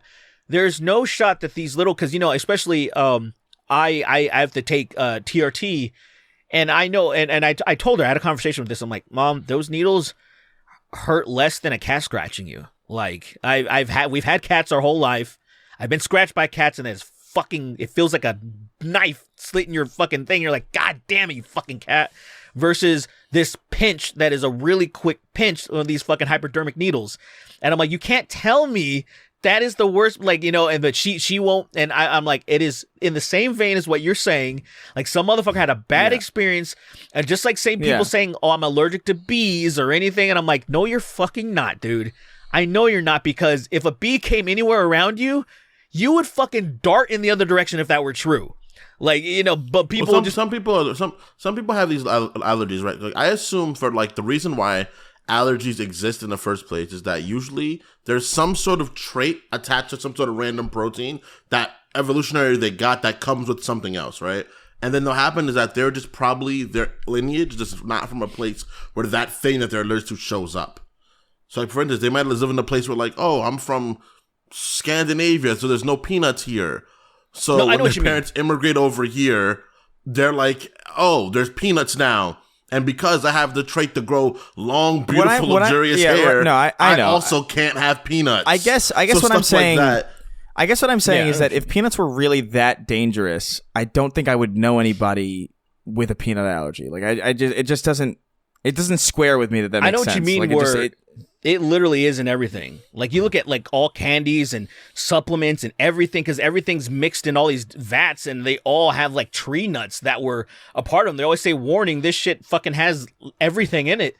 And it must be so hard to tiptoe around that. And I wonder how those people actually survive. Like, those people, the real ones, the people that are really that fucked, they know. They probably can't go most places. They probably just can't. In the same vein as there's people that they're allergic to, I don't know what they're allergic to in water. I don't know if it's like which minerals, but they're like, oh, I take showers and I break out in hives. And I'm like, damn, that must suck dick to be you. Like, goddamn. That is what a crazy way to live, man. Anyway. Many men. Let's get the fuck out of here. Men.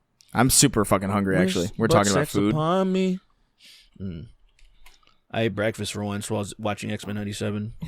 Wonderful experience. I woke up, no breakfast. Went for a walk. So I'm gonna watch X-Men as soon as we're done right now. I'm gonna go run in and watch with Lily. Active. Okay, 25. All right, we're gonna read our fucking $25 and up patrons. X-Men 97. X-Men. Count me down. X-Men. 3, 2, 1. Round-eyed Asian. I am the cum, don't weigh a cum. Don't need to come to get erect up on his meat. Ballstimate by Denzel Cummy. You don't have to make a pun out of the listen. You don't have to make a pun out of the name and the artist. It's actually a lot better if you do your joke and then say the real artist in the song. I'll be honest. I like Denzel Cummy. I'm not gonna lie. Denzel Cummy. All right. I am the cum. I am the cum. I like the cum. I want the cum. I want the cum. Coming the cum. The cum. The. Okay. Yeah. Who puts? That's the real version. Who puts? Who puts the sex in sex offender? Yeah, that's me. 0 to hero Hercules. Jesus. Binya, been all up in ya. MCG. The Spank Tank starring Dick Gay Cum, Harry Blackman, and Long Peony. Hot ones, but the wings are covered in increasingly thick, ropey, dripping, scorching levels of cum that make you gag and burp. The Home Depot day laborers who touched my son, Negromancer, Miguel O'Hara's trans-mask pussy, bean. Walton Goggins, Turian pussy, and this life or the next. I molested 23 Vietnamese boys, and all I've got was this lousy t-shirt. It's a prank, bro, as he places semen in his penis.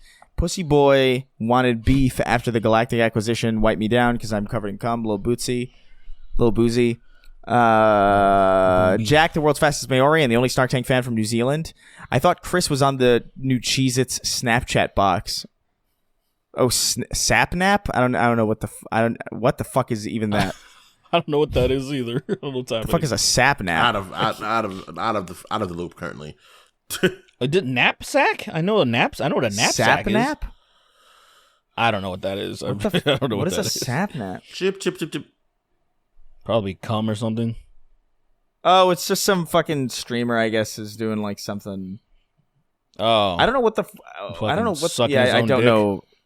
I really have no idea what the fuck that is. It's just somebody who looks kind of like me, and by kind of, I mean not at all. Big Meaty Stinks, Andy the man whose handies are S tier and dandy, Drake cockslapping Kendrick in the face. I don't know about that.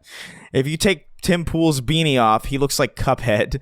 Heath Smoker, Gids, Uncle Magic molesting Tom Sweeney at the ripe age of 30 at his own birthday party. That is what we did. We did end up calling Uncle Magic to celebrate Sweeney's birthday, and he did vigorously molest him. And that was kind of, it's unfortunate, but that's facts. I didn't see him, so I guess it happened. I don't know. He got you fast. Yeah. He chloroformed you. Sleeping, I guess. He chloroformed you real hard, and it don't count. It don't. If I'm about to wait for it to happen, it don't count. That's a good way to look at it. Nyan Cat, I'm a firing. Nyan Cat, I'm a firing my laser. WTF boom. Pedo Bear Domo. Tariq Nasheed, secret white gay lover. Smormu, homeless trans femme who comes. Kendrick raped Drake, not the Nickelodeon one.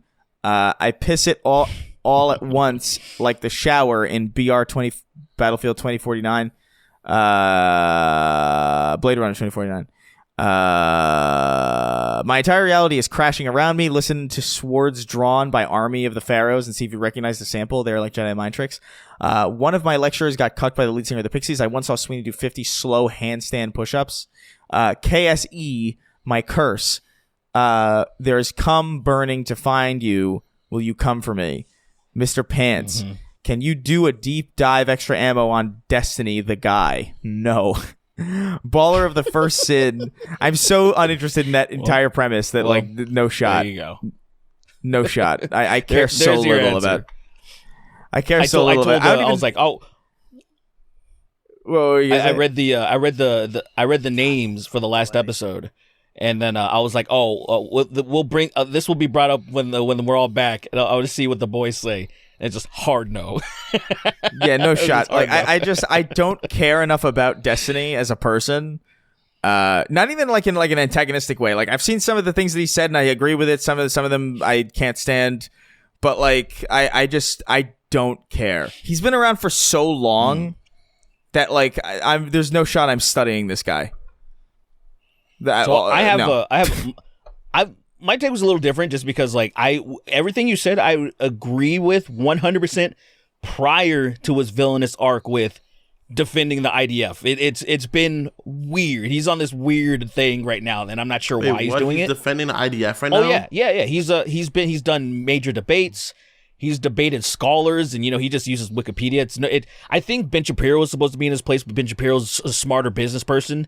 And I feel like Destiny, he got a huge payout that we don't know of, or he's just trying to exercise his like ability to, how can I be the biggest contrarian ever and try to defend what is indefensible? I'm not sure what he's trying to do, but he's doing something, and it is interesting to me seeing him do this because it's devious. And that's it. That's all. I think he has some good points. I think that there are times where he... I think he has good points outside of what I just said. Like right now, if you guys are aware of his defense of what's happening, the ethnic cleansing, the apartheid, it's insane. He's made arguments that would completely dismantle what he's arguing for. When he's argued against ethno states with the fucking white supremacists that wanted ethno states, and talking like he's made arguments against that shit that would dismantle what he's arguing for now. It makes no sense to me. I don't know what's happening.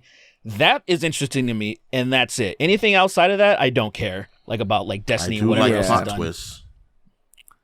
I don't know. It's interesting. Baller of the First Sin, Spum Befutter. Stop calling me neurodivergent. Say what you want to say. African American. African American. I love that. Yeah, clearly. Jolly old dipshit, Flint and Dibble, owner of Dibsdale Dibbledome. May thy load drip and splatter. Cyphergraph, fiberglass fleshlight prank. Ayo, Philly looking way better than New York right now. Retardigrade. Fred Flintstone shitting all over himself. Jackass 3 edition. Hunter Dubois, yum yum yum, I eat dick all day. That whole fucking tirade of him shitting all over himself was wild. Hosing the homeless with dirty brown water. The world's slowest, skinniest, and most breedable Maori. The Beatles, give us your dong. You're the penis man. It's all, I don't know. It's just schizophrenic ramblings at this point. You must go to the bodega system. That's so dumb. Caucasian container, the Cracker Barrel for gays, disgruntled. Donald Trump burping on Dom's clit. My granny shits with the door open. Max Silhouette. I convinced my friend, 25, that a camel's second hump is where they store their piss. I made sure to come clean because I remembered that story about the guy with his girlfriend. Yeah, don't let with your friends. I think it's a little bit different. Your friends can go on believing some dumb shit. I could give a shit, but like your partner, you should be looking out for. You know what I mean? Yeah, that's more true. Yeah, that's not a big deal. Although I guess if he gives a presentation on camels and loses like a scholarship because of it, then I guess that is wild. But also, your friend deserves to lose that scholarship because your friend's fucking stupid and couldn't even just look it up to verify if that's true. Like is there piss in a camel's hump? And then the internet would just punch you in the face. Like it should just. Usually, here's the thing about this. Usually, if I hear something that sounds unbelievable, if I have a friend who's telling me something that sounds like really wild, like information that sounds like something I either should know but somehow don't, or sounds like really unbelievable to me, even if I do trust them, I will still look it up.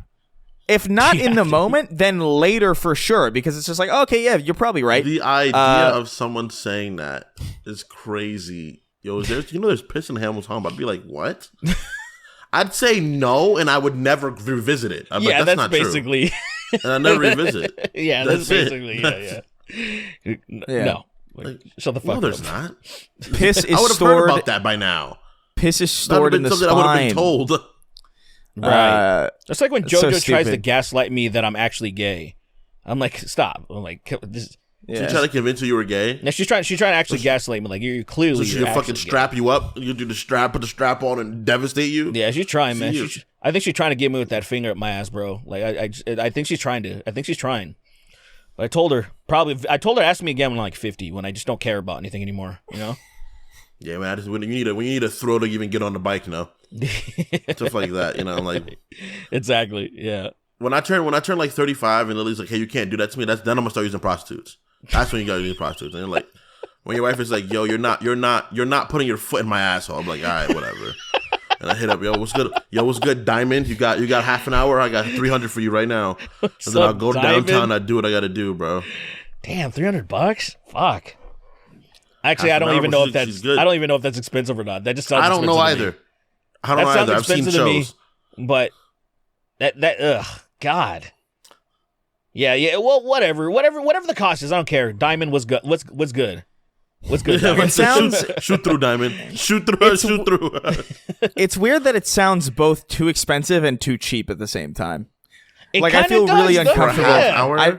I feel uncomfortable with that price in both directions, because 300, I'm thinking like, my God, it's not really that much money. That's like maybe like a fraction of your rent. So like, what do you do? Like, but then also like, it's also no chunk of change. That's a really awkward price for something like that. I'm looking how much escorts. I think we're gonna cost have in to. I was general. just about to say. I think we're gonna have to pull up a sheet and see if there's any type of relevant data. Yeah, let me look. I think I have a bookmark for it. When I think about it, maybe 300 is the what? sweet spot. Maybe 300 is the sweet spot because, like, if you smash like a handful of dudes in a day, you're probably clearing like a 4 figures. If you were to do like 300, that sounds. Oh yeah, I guess so. Yeah, I guess it's reasonable. That sounds like. It sounds. I mean, that's most. A lot of Well, they have very expensive. Like there's like the very expensive ones. You know, the ones like $3,000 an hour. like premium. The ones that like fuck probably like rich people or something. They're probably like way out of the stratosphere. But even what in conversation. like I guess you're assured that they're probably cleaner. You know, maybe like have any transmit anything. I mean, they fucking better be. Okay, but hold on. What are you doing to them that's worth the money so much? Hold on, like that's what I'm there for. Like if I'm giving you a bunch of money, we're doing something wild. I need to find out where we even get. Let's okay. What about you mind if I get a prostitute just to see what we can do with her? Look, I'll bring her here. You can be here too. We can just see what we can do. Look at my friend. I just had a memory. My friend used to be one of those bouncer type people for escorts. I'm gonna pick his brain. He probably has some insight. This was years ago, granted, but he was the guy that would show up to like they would go to like events or hotels or whatever, and he would be the guy to make sure the transaction would happen and all that stuff. And I'm gonna ask him. He's got to have some insight on that information because I'm just like I don't have. Yeah, I have no idea. Yeah. I don't think I've ever even been remotely curious. I don't think I've ever even been remotely curious to even look it up out of like sheer curiosity. Yeah, the problem is like, cause like I don't need to do it. If you're not a desperate man, paying for pussy seems absurd, right? Like if you're not because I get it. Like to me, I don't even hate on people that pay for it. I know some people personally that are like, I'm not really good with women. I'm gonna go fuck some hoes, and I'm like, all right, but you like it's just not. What? I'm pay money? Yeah, excuse me? It's very strange. Yeah, dude, fucking out of your mind. They leave the country prostitutes the whole time, bro. And I'm like, what is wrong with you guys? Like the whole time, like they go to like they were going to fucking like. They go to Mali, prostitutes. They go to fucking the Philippines, prostitutes. I'm like, bud. My homie went to Thailand because he was like on to the culture. And then because of all of us immature guys, he already knew what we were going to say in the comment section. He was like, no, like I'm not going there to fuck some lady boys. He put that in there as like a disclaimer because immediately, obviously my immature ass was about to be like, oh man, you go to red light district and fuck some lady boys. That was the first my mind immediately went. Fresh off the plane, bro. He's still got the fucking he's still got the fucking cycled air smell on him, bro. He's sprinting down. He's sprinting on foot down the highway. He's like, I gotta get to the red light district. Moving way faster than the cars. He's moving door of the plane. He's moving to get off. Could you imagine someone? He's running. He's running. He's running like 5 miles per hour faster than the cars. So it's like it's not so fast that he's blitzing past the cars, but he's catching up to everybody and passing them with enough time for them to get a good look at what's happening. Yeah, he's like, what the fuck? Is that a person? That guy's running 70 miles an hour. Let me get 4 of the ones with the biggest dicks. Let me get 4 of them. Send them my way. He picks them up and he runs to the hotel holding them. He's fucking over his shoulder. Running around like Hulk through a city. Like Hulk in friggin' Ultimate Destruction carrying ladyboys. Dude, that is so horny. That is so fucking horny, dude. Some gooner. I'm so horny. I'm scared, dog. All right. We're reading the names. She picking on my Pippa Possum. Yeah. Chris milks marsupials on the weekends. Derek, please stop being wrong all the time. Maybe slightly above average clit energy. Yeah. This because a lot of people were like annoyed by the Resident Evil conversation. I think which one? Like, oh, was it about that? Like, but see, Resident Evil remake. Yeah. Well, see, here's the thing that's weird though, and this is what annoys me about people is that they don't know how to finish things before they comment. Because, like, I'll even have to catch myself doing that. I catch myself doing that a lot of times where I'm like, wait a minute, I haven't finished what I'm watching. let me finish it and comment, because how I feel right now may not be how I feel towards the end of the conversation. Because towards the end of the conversation, I conceded that, like, when you showed me the footage of the GameCube shit, I'm like, that shit looks good. I think you're right. Like, they just upscaled it for PS3, and I was really impressed. And dummies didn't make it to that part because they don't know how to fucking do it. They're fucking immature babies, and they just don't have the self-control to finish a segment before they have to shoot their fucking mouths off. And I'm just like, do better. So defensive. Like, I can concede to where I'm wrong because I'm a human being. I'm a human being, get shit wrong. I'm a fucking human being. But when these people say shit, and it's like, nigga, delete your comment or fucking apologize. I don't care. I don't need. It's not that serious. I'm not I was about to say, you better fucking apologize, or we'll find you. And you better say I'm sorry because I'm fucking upset about it. You better say you're sorry to me, because I'll fucking hit you. If you don't apologize to me, we're gonna sand your ass cheeks completely flat to the point where every time you sit down anywhere, there will always be a little stain. Fuck you. Fuck you. We'll sand you. There'll always be a little stain. Your asshole will be flush with every surface that you sit on from now on. If you don't fucking apologize to me, we're gonna sand your ass cheeks down. You're gonna wake up one day and you're gonna think that's crazy. You're gonna wake up one day and think it's raining. It's gonna be me coming on your fucking house a lot. A lot. from a hot air balloon. From a hot air balloon. I'm gonna be jerking off outside of a hot air balloon all over your fucking house, and I'm gonna be playing some. I'm gonna drink so much water. I'm gonna be playing circus music out of my fucking Bose speakers, so you can't escape. While you think it's pouring rain, but it's just my cum. I got them. We're gonna have a live show.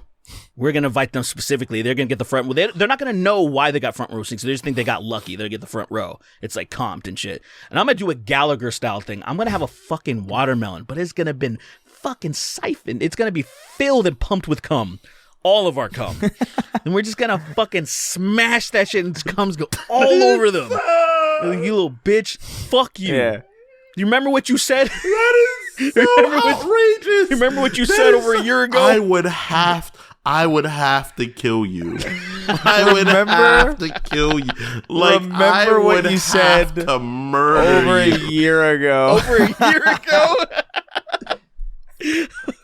Could you imagine getting knocked unconscious and put into a coma by someone throwing a cum-filled watermelon at you? Just boom! It just the impact. You are so unconscious. You are so asleep. You wake up in the hospital like fucking, I don't know, a month later, and I'm standing over you like, yeah, don't ever do that again, and then walk away. That's it. You hurt my feelings. That wasn't nice. Oh man, this guy's got actual spinal problems. Okay, let's finish. Maybe slightly above average clear energy. How can I be homophobic? I blew his brains out. Blew his fucking brains out. Just the hard R. Star Coffee ripped the digital hookah. Now I'm getting molested on the set of Embryonic Sheldon. Once I've learned from this Drake, one I've learned. Man, I wish. Huh? One I've learned from this Drake v. Kendrick is that the Toronto accent is fucking awful. Somehow worse than Swedish accents. I mean, easily. Maybe. I actually don't know. What is the Toronto accent? It just sounds so stupid. Well, see, I think it's a manufactured phenomenon. Stupid. Like, I don't think in the same vein as... I've been there before. You That's know what makes it crazy. Oh, go ahead, yeah. I've been there before. They did not... I've been there before. There are people that are a lot of Caribbeans there. Right. Some people speak patois there. The people have the patois accent. But I never heard this whole Crody thing, bro. You're a wild man. It's like I've never heard that once. They just talk like Americans for the most. I think it's the. I said this in the last one. That I think it's the newest adapted dialect in the way that the latest one in North America used to be Valley Girl. There used to be that Valley Girl shit. The way that people talk, and I feel like this is the new thing. Like that Toronto shit is like a new dialect that has been invented recently and has stuck around, but it's fucking disgusting. Way worse than a Valley Girl. Way worse They than sound terrible. This person says Swedish, but I don't have a problem with Swedish accents. I think they're kind of cute because they sound like they almost sound like babies when they're talking. Like there's the like it just sounds like they sound like cartoons, I guess. They don't sound like whatever the way. Yeah, I know what you mean. The French Canadian one is really bad too, though. That shit, they sound terrible. Bad. They sound like they're disabled. I don't like any. I'm gonna say this. I don't like anybody. If you have an accent, I don't like it. That's I don't like every single person has an accent. That's crazy. Well, no. Some people don't have accents. Some people don't have accents, and there are people who do. I just sound like a human. Yeah, I just sound like a normal. I just sound like a real. I sound like a real person, and everybody else who sounds different from me has an accent, and they should be quelled. They should be quelled. My accent's gone away, I think. I think my accent used to be a lot stronger, and now it's kind of like gone.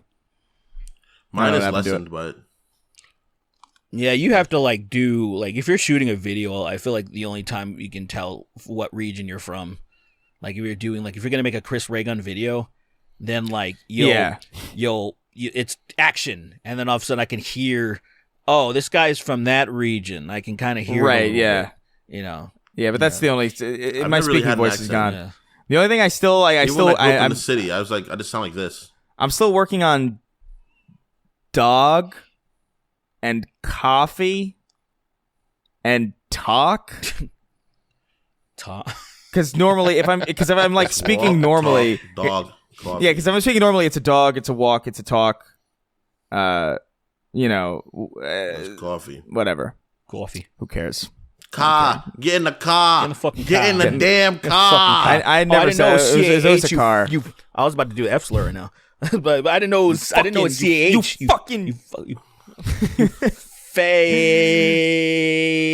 My son froze to death in the wastes of Ohio by going homeless to pay you fucks. Now this is immoral. Rip John.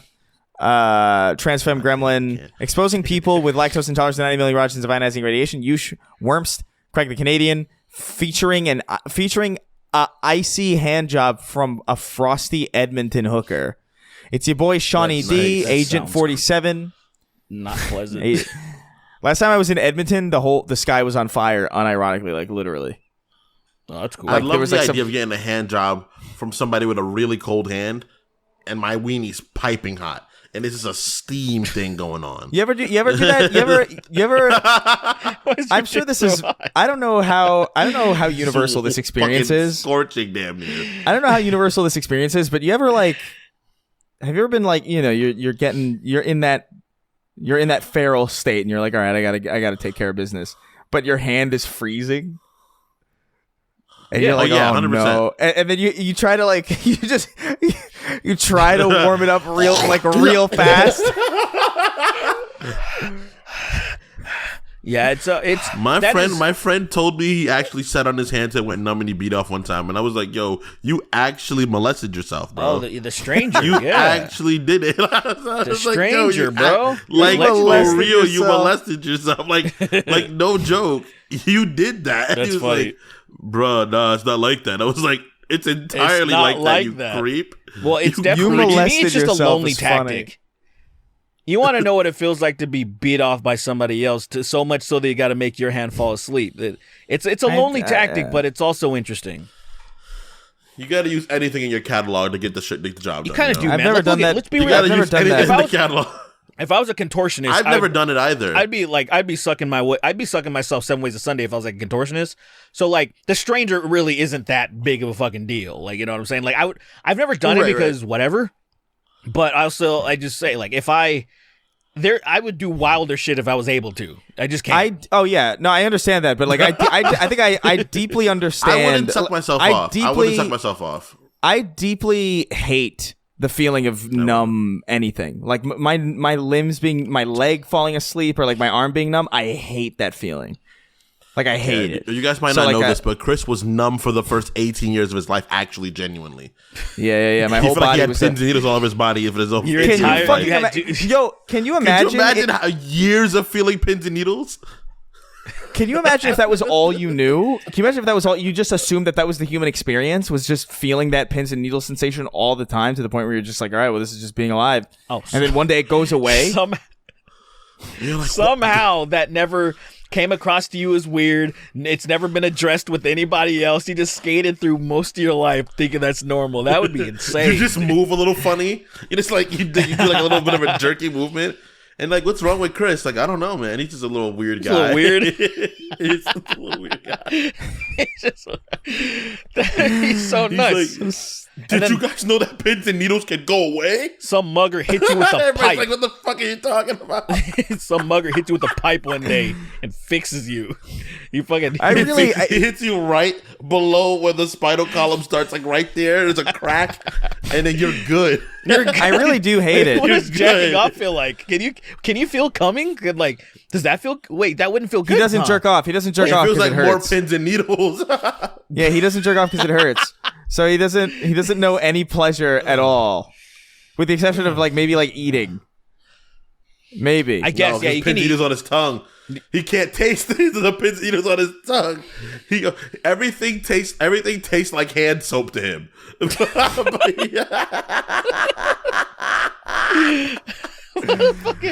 would you want to be alive?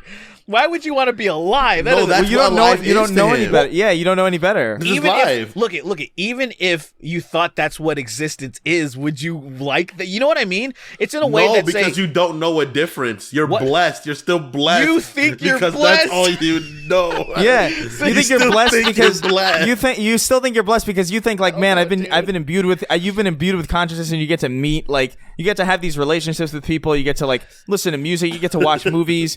It just so happens that you're also constantly in the worst fucking discomfort that you could possibly feel at all times. It's not pain. It's discomfort. It's not pain. It's discomfort. Though. I would describe that numbness as pain personally. Like I feel like it hurts when it's when when your leg falls asleep. That hurts me.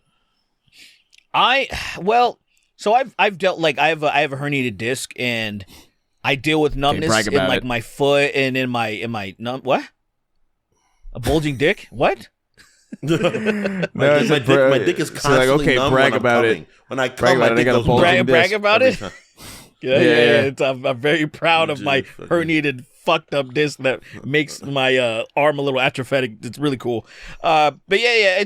I would say the numb because I would really more classify because there's pain in the disc and like it hurts like right now, but the numbness. It's only bad the tips of my fingers where it actually does hurt. Everything else is just discomfort, so it's weird. It is weird. It's like it hurts in some points, but it's ache. It's not it's hurt. achy. It's ache. See, I would describe I would describe discomfort more like getting your blood drawn, like getting that shot. first needle hurts. Getting the blood drawn, the needle hurts, but then like when it's sitting in your body and it's just like a straw in your veins. That I would describe as That's discomfort. when I rip it out. I start ripping it out and stabbing it in over and over again. All right. Like jabbing it all over my arm. I hate that, Agent dude. 47. I hate that just having. Oh wait, Agent 47. Agent 47 in a lobster suit, giggling and wiggling his knees like a little schoolgirl, waiting for Warren G. Harding to enter the kitchen. That's fucking crazy. Stupid. That is fucking the idea that it's fucking Agent 47 in the lobster costume. Agent 47 is the lobster. It's so stupid. I love that. That's amazing. And then Juno flips him into the fucking boiling pot. I got you. I love that. I love that whole amazing. story. Yeah. 3XO and the Flintstones Tub Girl pilot episode. There is no cock like horse cock. Send your asshole into shock. You need horse cock of course cock. Slurping, stroking, smoking, joking. Emoticons going like this. Drip MH, Lord of Homeless Drip. LL Cool J voice. Don't call it a cum shot. Obi Won't You Blow Me. Jackson Vernon. Norwegian game dev now developing Cardboard Quest. I am homeless. Kremlin to Gremlin. Dib Membrane is our only light-skinned Hispanic rep. I'm gonna steal your bones. She Azarath on my Metriones till I Zinthos. One fish, two fish, gay fish, sween fish. Zoo by Denzel Fury. And rounding out our list, the king of haphazard. Racist Fallout Walter Goggins be like, know what we used to call your kind before the bombs fell? Darky. Yep, there you go. Just racist. Nothing clever about it. Yeah. Not even slightly.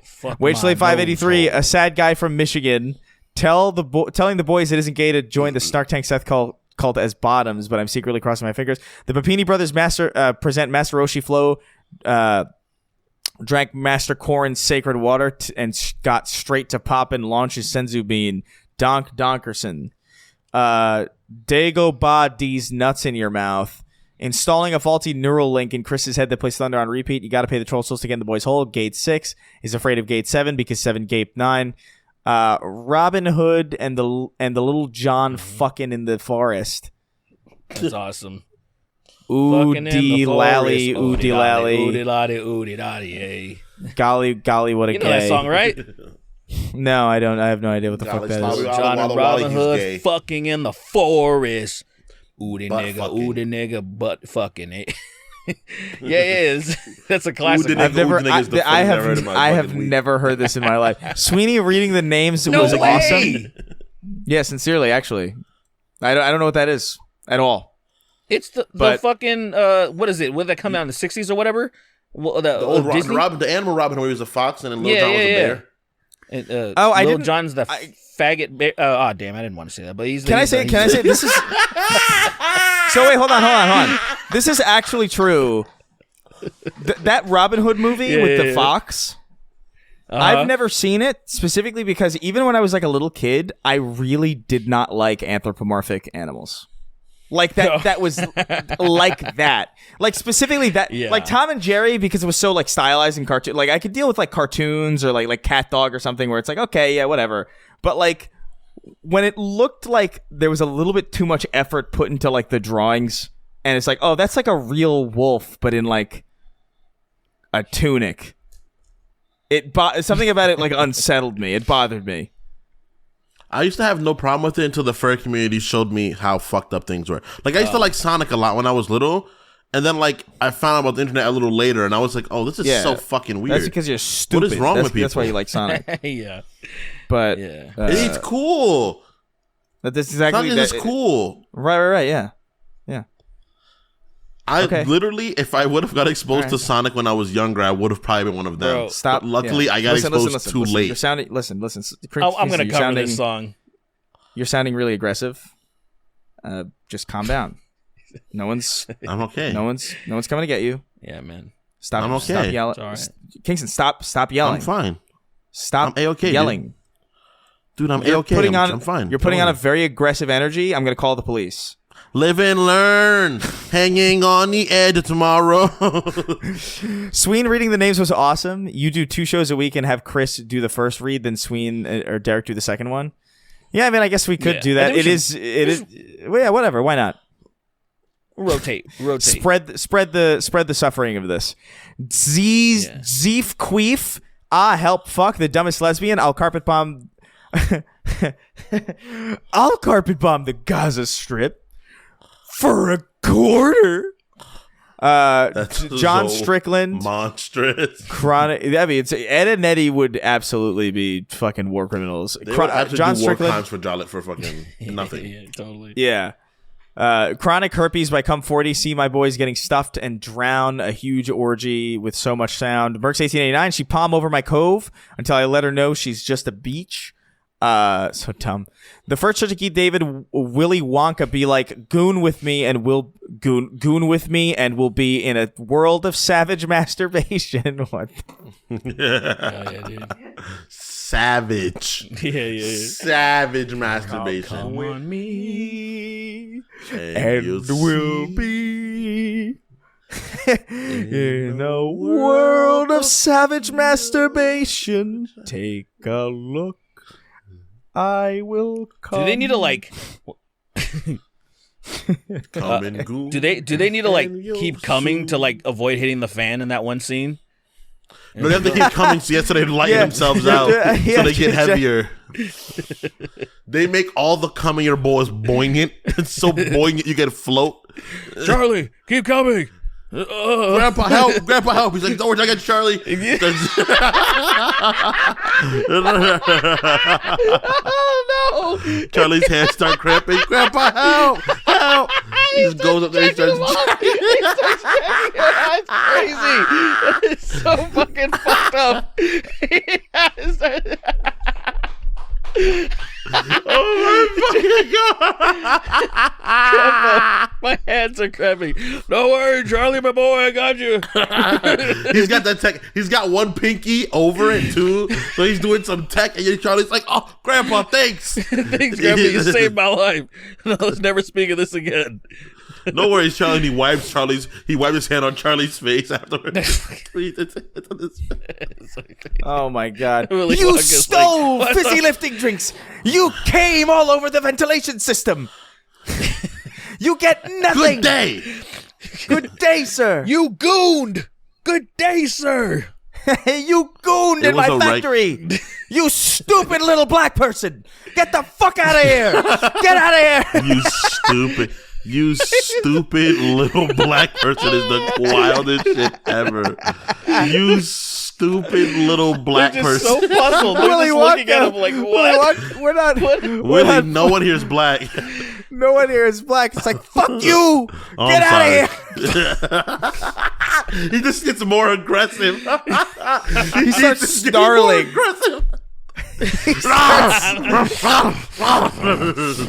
Gene, take it easy.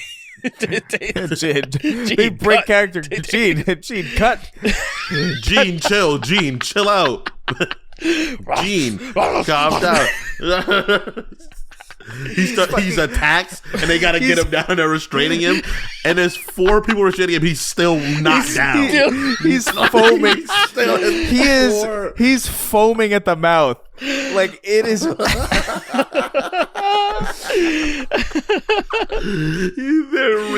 They're really having trouble trying to get him to the floor. There's one person on each limb, and they're struggling still. Yeah, like that. You know, like the Gene key grip. Wilder is strong The fucking as key grip, shit. like he just fucking tosses him. Like that dude that's supposed to like regulate shit. He just this big fucking guy. He's like, all right, Gene, and Gene just fucking tosses him out of the building. He's just fucking By the way- slams him. By the way, I don't know why this reminded me of this, but this sounds so like, you know, the thing is like this sounds like such a stupid bit that it seems like. Do you remember how we were talking about that Unfrosted movie, that Jerry Seinfeld movie about the fucking Pop-Tart or whatever, and how it seemed like a bunch of dumb bits. It seemed like a bunch of G-rated versions of dumb bits that we would make up. Yeah, it's exactly what it was. It's exactly what it was. It was you just saw like it was. Yeah, it was literally just. When we sit here and we say, "Yo, imagine this happens," that's what that the whole movie's like that. Except it's just really, it's not nearly as funny as half of the shit that we've come up with on the show. Obviously, because it's about the fucking Pop-Tart. We're in our 30s. Right. We're in our 30s right now, guys. Yeah. I think it's great. Like, I cannot imagine my dad or my mom or my grandma in their 30s being like, imagine if Gene Wilder went feral and called Charlie from the Chocolate Factory and his dad dumb little black people and tried to eat them. And he couldn't be restrained by a group of grown strong men. Yeah. Like, the You're idea totally of right. that is like, what the fuck? You're totally right. Where like I really can't imagine my dad having this conversation at 30 years old or anything even remotely similar.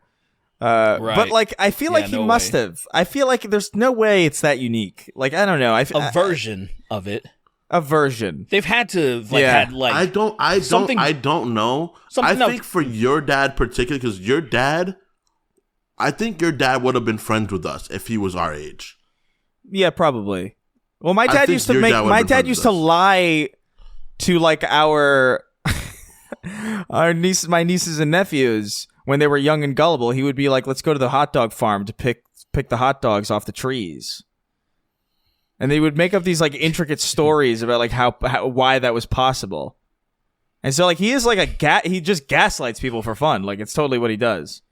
But like yeah, I don't know. These hypotheticals are insane. But yeah, there's literally a scene in that movie where Chef Boyardee and the creator of the Sea Monkeys collaborate to create a sentient ravioli that like runs out like he's swimming through the vents. It's the weirdest fucking. It's so confusing. Yes, interesting. I'm kind of intrigued now. It's not as funny as you wish it was. Well, no, it sounds so stupid that I kind of want to like at least see like that. It is worth watching. It is worth watching from the standpoint of like, how do you get something this stupid made with this many people attached to it? Like Peter Dinklage is in it. It's like a really confusing number of people. Yeah, it's Peter. Peter. Oh, Peter. Yeah, he plays a milkman. That like, and the idea is like there's like a milkman mafia. I don't know, man. Like you would expect him to do some weird shit like that in like a Wes Anderson film, but not like a Pop-Tart movie or something. What the fuck, dude? Oh man, I just watched a scene of him. I forgot how good Game of Thrones was or is because he's doing that scene where he's like, "You want to say I'm guilty?" And he was like saying he wishes like he did kill Joffrey and shit. Like it's such a good. I wish I fucking let scene, you dude. all burn. I was like, damn, that's bro. such a good scene, dude. I was like, damn. Did you guys? Dude, that Peter series Dinklage is fire. He's so good. Did you guys see that? Did you guys see that? You know how like you remember how like Game of Thrones had that the Starbucks cup and it was like this big like mistake. Like in the episode, and it was like there's like a bunch of those mistakes, but there's this one that like really blew my fucking mind. Did you see that shot of Peter Dinklage where they forgot to CGI him into a short person? And he looked like The Rock, but it was just a redheaded version. It was just a tall. It was just normal height Peter. It was like maybe like he looked like maybe like 5'9", but it was just Peter Dinklage in like it was a reverse shot, and they forgot to add the effect in that shot, and they left it in. Could you imagine if he's actually just been a regular height person the whole time, and he's been lying? Like he somehow made a deal with every network and movie company that like you have to show me as a little person, and they're like, "Why?" He's like, "It's a personal thing. I just want to be a little person." So he's the idea is that he is like the three kids in the trench coat, but in reverse. Yeah. Like he's somehow taller than he is, but also is in person, managing to hide it somehow. Like he has. Yes. So what's happening is, he's not hiding in person, but we only see it through the lens of the video camera that is shooting him. Right. Yeah. Where he has there is chroma key. He has. His body is green. Is green. He's wearing a red green suit where he's crawling. That is so crazy. And then they fucking superimpose a body. His body is the CG thing. His body is entirely CG, and he crawls around on the floor in a green screen suit. That is so crazy. He's like, I want to live life on hard mode. I don't want to. Life is a little. I want to be small. Life is too easy. I want to live. He's life actually on not hard British. Mode. Oh, I think he's you're not right. British. I think you're right. That's actually right. Holy fuck, you're right. You're right. You're absolutely right. American, yeah. Of course, he's not British. If he was yeah, the British destroyed their dwarves. They destroyed their dwarves centuries ago. Like they could. There are no British dwarves. No such thing. Yeah, they all literally went underground, like say the average like dwarf in fantasy lore, and then they all died because obviously you can't live underground. Yeah. So there's only one underground and died. There's only one British dwarf, and it's the guy who played. It's Warwick Davis. It's the guy who played like the Goblin in the Harry Potter movies and all that. He plays like a bunch of other like little people in a bunch of things, but he's the only one left. Yeah. By the way, what's funny? I can't remember where the fuck I was. I was with Joe yesterday. And we were talking about Harry Potter, and how there's a scene. You know how Dobby gets freed if he's given a gift, of like if he's given clothes or something. Right, that's the whole idea. Is like a house elf is freed if a master gives it clothes. That's the idea. That's the rules. I see. What? You're not familiar with this? But no, I'm not. What? I'm not. Oh, never mind. Not at all. Don't worry about it. You've never seen those movies? No, I haven't actually. We were just at Smokey's house or Mick's house. We were doing these impressions of Dobby receiving like master has given me Chili's gift card. Dobby is free. And it was just like the idea. Dobby is free. Dobby's been given trauma. Given the key to the deep stone crypt. Dobby is free. Yeah, and he starts ripping his dick off. Second church. He grabs on his dick and he starts pulling, and he's pulling and it looks like it hurts, and everybody's like, "Stop, stop!" And he's like, "Dobby is free." He yanks the wires out, dog. He's tugging, and but he pulls his hand this far away from his head, and he's still grabbing onto it. It's stretching that far. It's stretchy. He grabs his ball. He pulls the whole thing off too. The eggs and the sausage, dude. Just grabs eggs and the sausage. Let's get the fuck out of here. Dobby's free. This is the most out of pocket credits. But his dick is way bigger than it should be. His dick is huge. Second Church of Keith David featuring being better than the first Church of Keith David. Pre-Roz, Blake896. I gotta hit up that bitch Delphine. Need to get myself some elf man ass at the Thalmor Embassy. Happy belated birthday, Sween. Also, you're gay. Plays Enter Sandman poorly. Chris trying to read like pa pa pa pa pa. Kingston falling down an escalator that takes him up as fast as he falls down. I fucking love that, dude. I really thought that was possible. You know, when I was a kid, I really thought that was something that could happen. Imagine knowing you're about to die and you have to stabilize yourself. You're like, all right, I'm gonna die if I keep falling, and you gotta just at one moment just throw your body and catch yourself. Those escalators were. I think they were to call the human race, man, because of how like sharp they are too. Like, you know how many people probably died falling down those fucking things? I saw a video of someone going inside of one, like going under the thing, and I was like, me too. Fuck. I saw that too. It's crazy. Like, dude, that's the you know what really bothers me, though? Where the Four Kings live, that's dude. That's hell. That's where the Four Kings live, bro. Like, that's definitely, you go there. That's Hades. If once you do that, you fall into Hades, the first level of Hades. You fall down, and there's a little circle you gotta pick up. There's a power from a god. That shit bothers me, though. The escalators piss me off, because every now and then I'll go to a mall, right, where there'll be like two escalators, and like one of them will be out of order, but they'll block it off. But it's like, it's just stairs. Why are you blocking it off now? Yeah, just let me use it. What the fuck are you doing? Because it's probably faulty, and they don't want you getting on it. They don't want you getting on it, and then something going wrong. How faulty could it possibly be?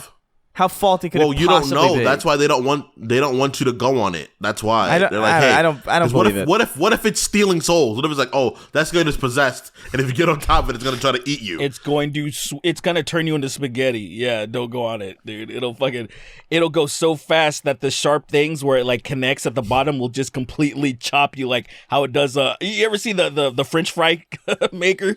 You know, Chris is like, I don't give a fuck.